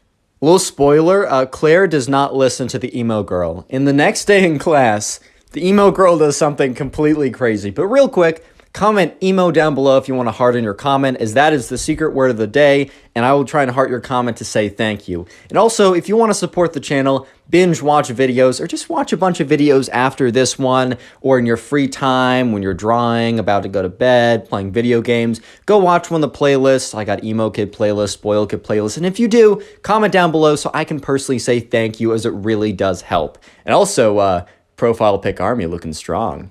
So you thought that was it for the craziness from this emo girl, that going up and threatening that the evil gods of spells and magic and wizardry she will suffer the consequences. You thought that was bad? No. Pause, bro. You're not even close to what's about to happen, because the next day it rolls around. Okay, I keep saying that like that's something crazy. Oh no, the next day happens. Time is linear, rah. But anyways, right? Next day rolls around. Claire goes into class. And she makes sure that she's talking to Ben, and she makes sure that the emo kid, or the emo girl specifically, is seeing this. And Claire's kind of like a little bit upset, because she's like, you know what? This girl is bossing me around. I'm not standing for it. So Claire decides that, she's just going to make a move. Like, she's going to make a move. So anyways, Claire is talking with Ben, and, she sees that the emo girl is at an angle where she can see both of them pretty clearly. And so Claire looks at the emo kid, the emo girl in the eyes. This is a little mean, I'm not going to lie. However, it is kind of justified, since the emo girl was like threatening to pull up or square up, or like it's on site if you talk to him, or talking crazy or whatever. So this is a little bit justified, not saying it's not mean, but Claire is kind of like, oh, Ben, like, tell me about you or whatever. And what Claire does is she puts her hand on like Ben's leg or whatever, kind of like as an indication of like, I like you. Don't go ahead and do this. Especially like you got to ask people first. Like, you can't go around just putting your hands on people, bro. As the Connor Pugs endorsement, don't do this. But anyways, like, I mean, she already talked it, like, either way she does it. And Ben reciprocates very nicely back, and Ben kind of like puts his hand on her chair, right? When you're like in the classic movie theater scene where it's like you reach your hand behind them to like, I don't know, you know what I'm talking about. And the emo girl legitimately snaps, dude. She freaking snaps. And you're probably thinking she's gonna go up and put a spell on them, or she's gonna like go raw and like sprint to the bathroom to have explosive diarrhea. No, none of those things are true. You know what this girl does? When she said it's on site, she meant it. Because Claire, one moment, was like kind of relaxing in the company of her soon-to-be boyfriend, spoiler, Ben. In the next moment, she was on the ground. Do you know why? Because the emo girl freaking tackled her, dude. The emo girl got so angry at the sight of them, like, basically, they weren't holding hands, but they were like same level of like romantic intimacy as holding hands. She was so mad at that sight that the emo girl legitimately got up out of her seat, buckled her head down, sprinted like a D1 quarterback, and knocked Claire out of, like, tackled Claire basically, and was like, and started hissing. So right now, Claire's on the ground, the emo girl is on top of her, Ben is sitting there in complete shock, like, what? And everyone in the class turns around, including the teacher. Because they were supposed to be like reading a book or something in pairs. None of this nonsense was supposed to be going down. So the teacher is just like, what's going on over here? And the emo girl is like hissing the entire time. It's like, I told you it was on site. Stay away from my boyfriend. And Ben is just so confused. And Claire's like covering her face because the emo girl is like very faintly, but still trying to like claw at her. It's like, don't, like with their big, like, kind of like in Pokemon, like Meowth, or I forgot the cat Pokemon that like Team Rocket has. You know how that like it has scratch attack that does like -1 damage? That was kind of the equivalent of what like the emo girl was doing to Claire. So no damage was done, but it was very strange.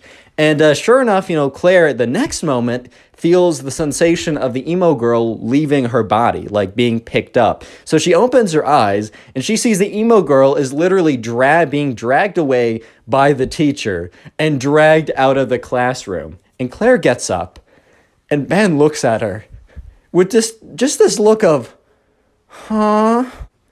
And at this point, Claire's like, Ben, I got some explaining to you. I got some explaining to do. And Claire explains everything that I just told you Click on the guys. video on screen right now. I know you'll enjoy it. Just click it, do it. Today I got a story probably one of the craziest emo kids of all time, and I've told a lot of crazy stories, so strap in, subscribe if you like stories, and let's call today's subscriber, let's call her Luna.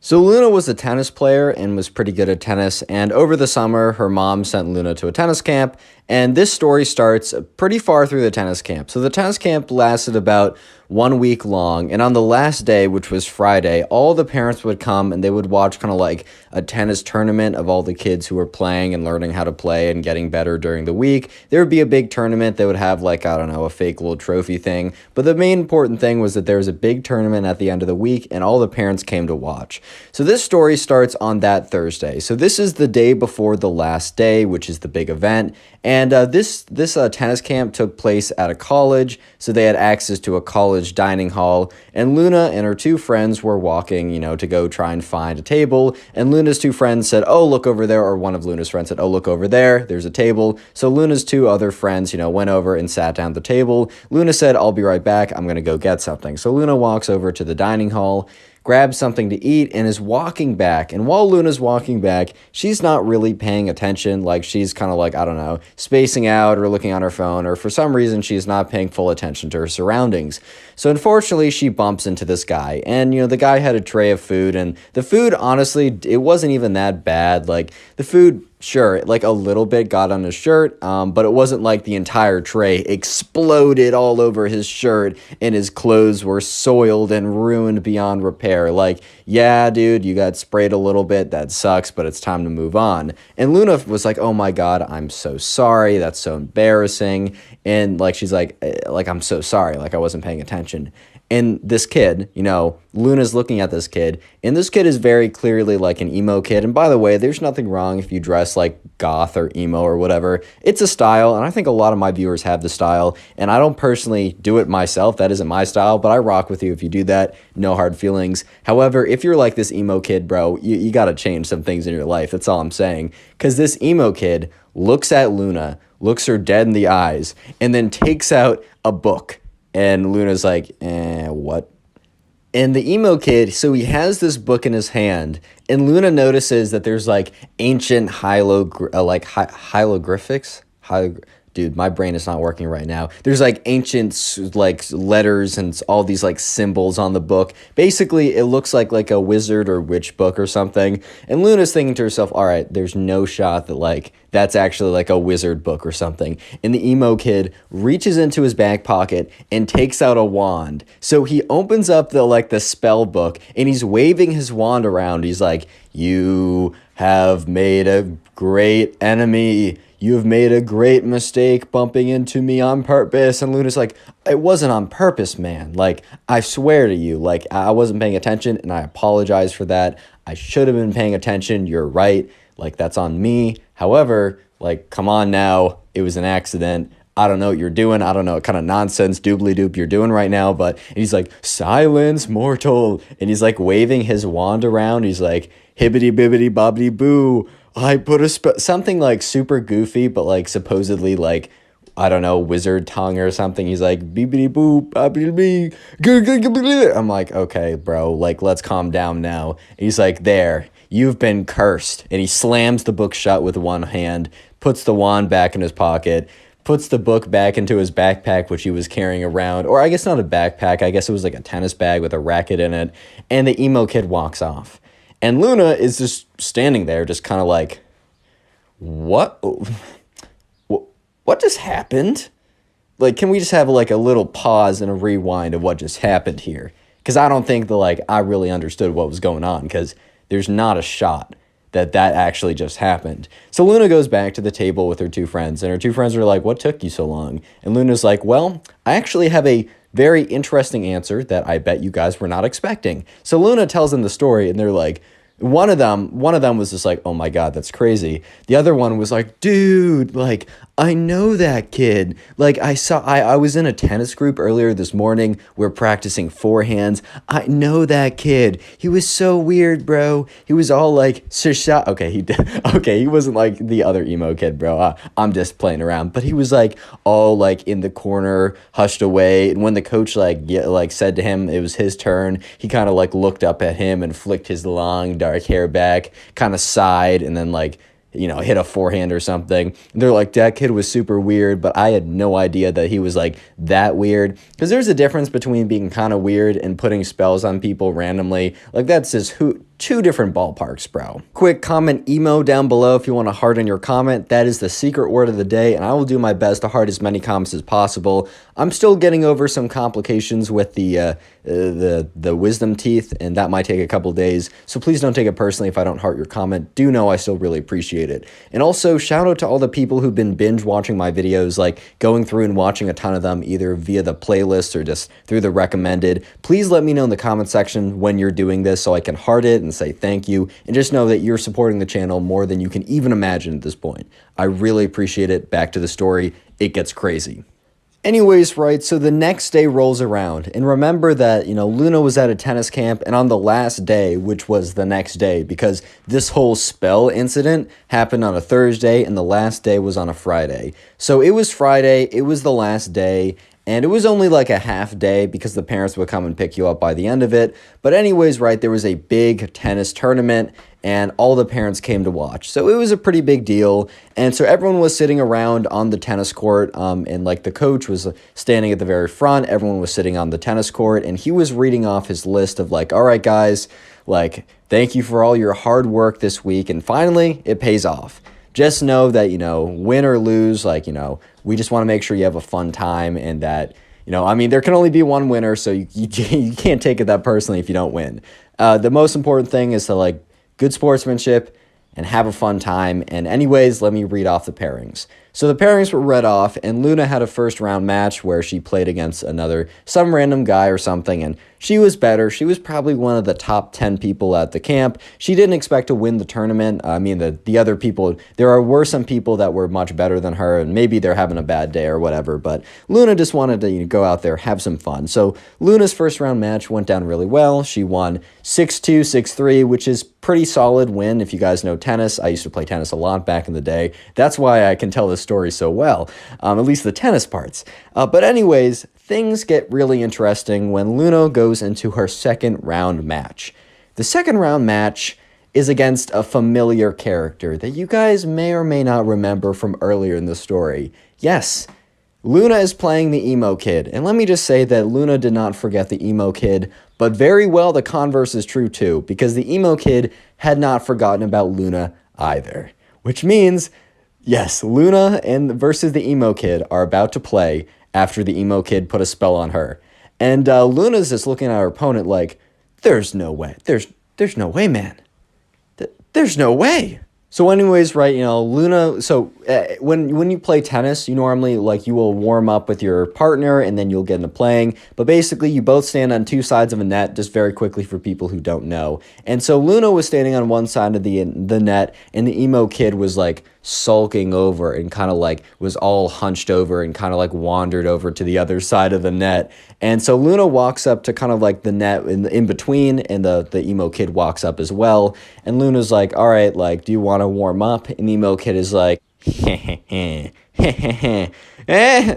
insert maniacal laugh. I can't do a maniacal laugh right now.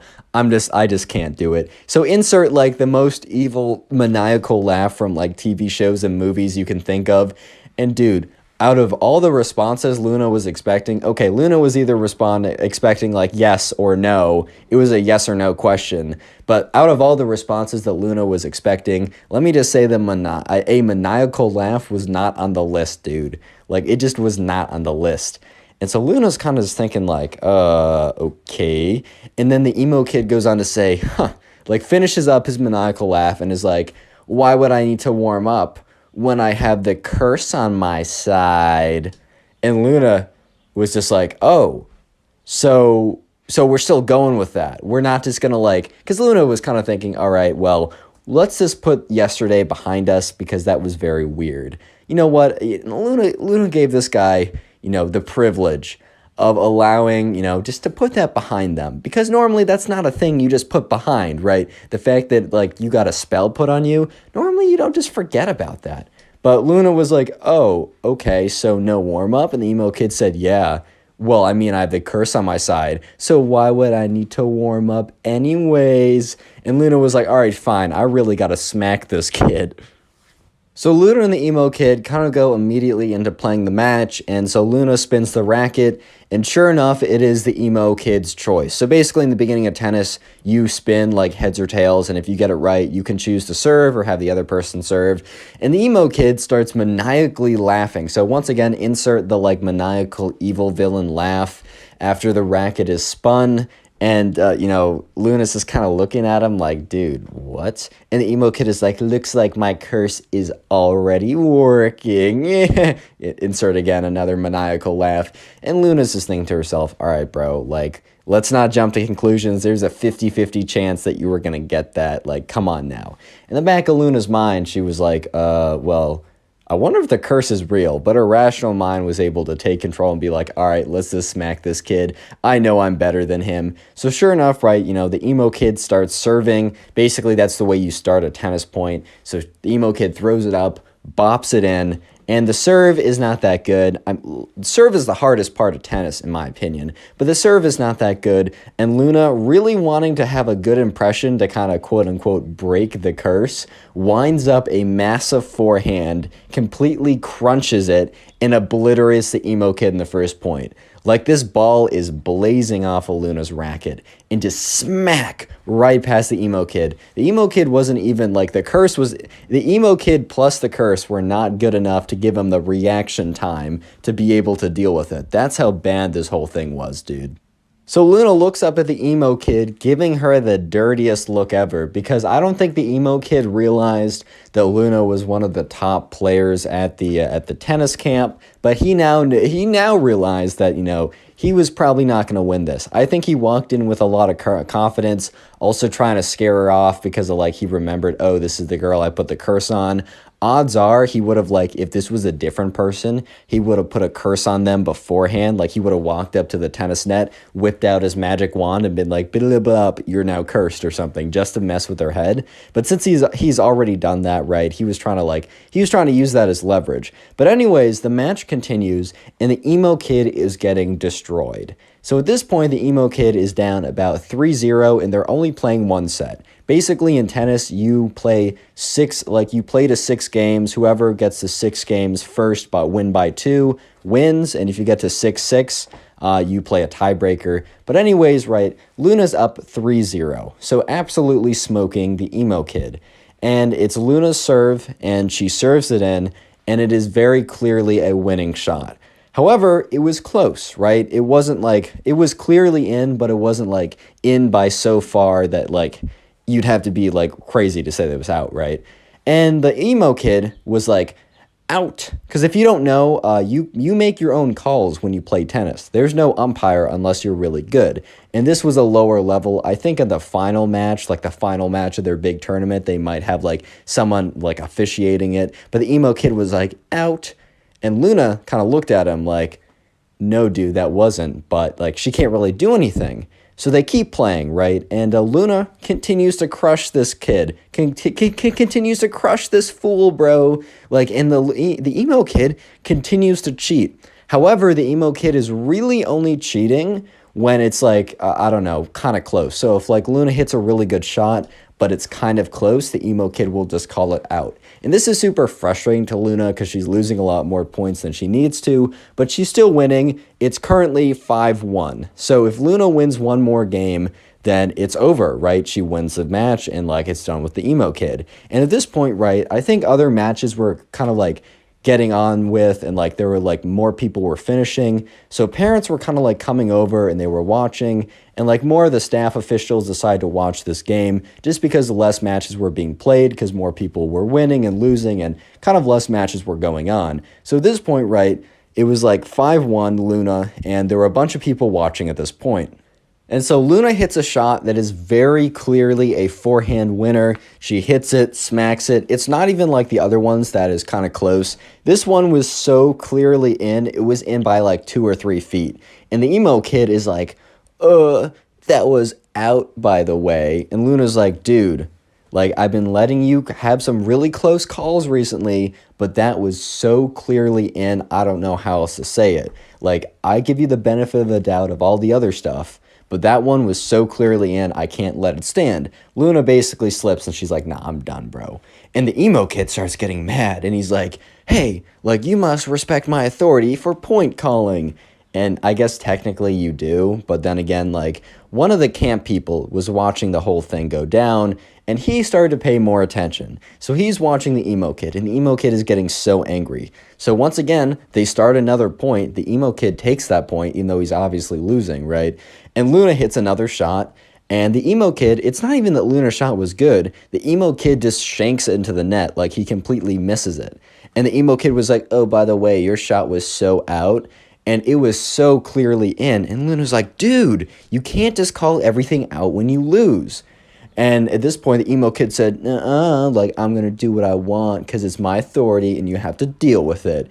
And at this point, right, the camp counselor had kind of noticed what was going on and was like, I got to come in here. I got to put a stop to this. So the camp counselor, starts to walk on the court and is like, what's going on, guys? And the emo kid is so angry at this point because he's losing and he's just mad. And oh my God, this is where the emo kid snaps. So the camp counselor is walking over to the emo kid and is like, all right, can you explain what's going on here? Like, it looked like that point was very clearly in. Why did you call it out? And when the camp counselor says to the emo kid that it was clearly in and asked him, kind of questioned his call, the emo kid, already super salty and already mauling super hard, being super angry already, just completely loses it. And he takes his racket and he goes, rah, and he whips around and he smashes it into the camp counselor. And like the camp counselor stumbles back and it's like, oh my God. Because like the racket had hit his arm. It had like broken the skin a little bit. So it was a little bloody and it wasn't that bad. He didn't break anything. He didn't like hit a major artery or something. But the racket smashed into the camp counselor and like kind of like broke into his skin. So the camp counselor starts yelling like, are you crazy? Like, why would you do that? I was literally asking about a call and you attacked me. And there was another camp counselor watching the whole thing and he starts walking in. But before they could do anything, you see this woman with kind of like a side part, like it kind of like the Karen haircut. Maybe she was a nice woman, but I'm just describing what I was told. By the way, the story was sent into my Instagram. Go ahead and follow me there. It's in the description. Even if you don't want to send in the story, just follow me there. It makes me feel good. But anyways, this woman walks on the court. She kind of looks like a Karen. Maybe she's super nice. I'm just saying it how it is, right? Walks on, grabs the emo kid by the back of by like the scruff of his shirt and drags him away. And he's like, ma'am. He's like, ma'am, I was winning. The emo kid literally had the audacity, as he was being dragged off court for attacking one of the camp counselors, to say that he was winning. What? Yeah, so the other camp counselor, I mean, the one that got hit with the rackets, like, I got to get this checked up. Like, I think I'm fine, but, like, I just want to make sure that, like, it didn't break anything farther because his skin was kind of bloodied up. And the other camp counselor, the one that was not attacked by the emo kid, walked up and said, hey, Luna, like, sorry you had to deal with that. We're giving you the win, obviously. And so sure enough, Luna went on. Luna didn't win the tournament, but, did pretty well. And the emo kid was nowhere to be seen after he's dragged off by his mom. Presumably, his mom was like, all right, like, we're done. Grabbed him and just dragged him off. Click on the video on screen right now. I know you'll enjoy it. Just click it. Do it. Today we get a story time of this emo kid who thinks that he's like legitimately a god, like he has godlike powers and can put spells on people, and the people must cower in fear before him and do exactly what he says because he thinks he's legitimately a god. I'm not even kidding. Strap in, subscribe if you like stories, and let's call today's subscriber who sent in this story, let's call him Drew.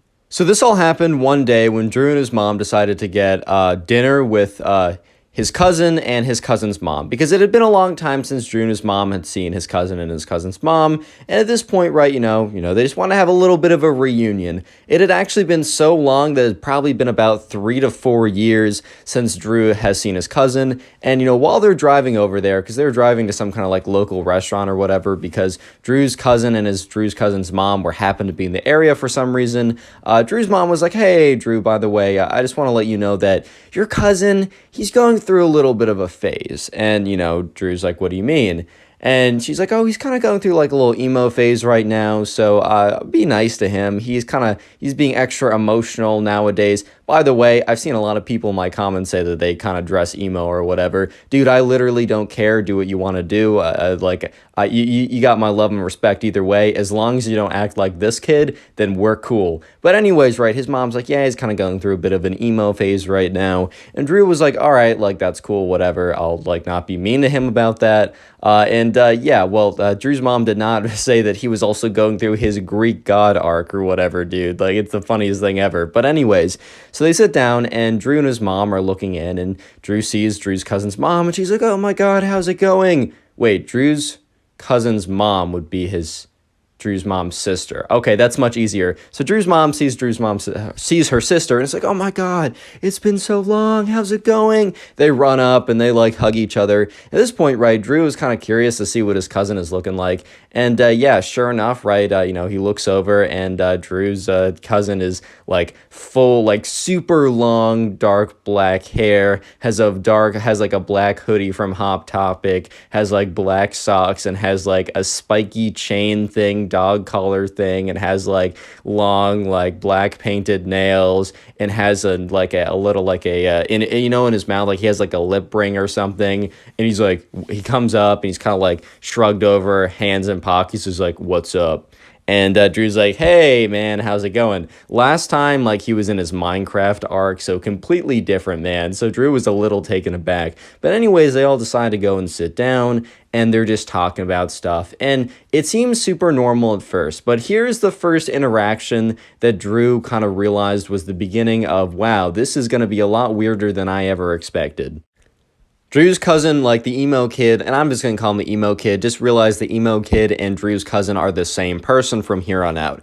So anyways, right, the emo kid is sitting there, and the first kind of really weird thing he says is he refers to Drew, right, as a mere mortal. Like, it was like a totally normal conversation, and I think like the emo kid was like, looks at Drew and it says, "How's a mere mortal like you faring in like school?" And Drew was like, okay, that's like kind of funny. Drew thought he was just trolling. He thought he was joking around. Drew really thought that like the emo kid had a pretty good sense of humor, and Drew was all for it. He thought it was pretty funny. So Drew kind of responded as normal. But the thing that was kind of weird, and which kind of like, this was kind of the thing that made Drew think, oh my god, like, wait, this is actually something, is when the emo kid's mom, his aunt, I don't know why in the beginning I kept saying Drew's cousin's mom, his aunt. I'm kind of an idiot. I'm sorry, guys.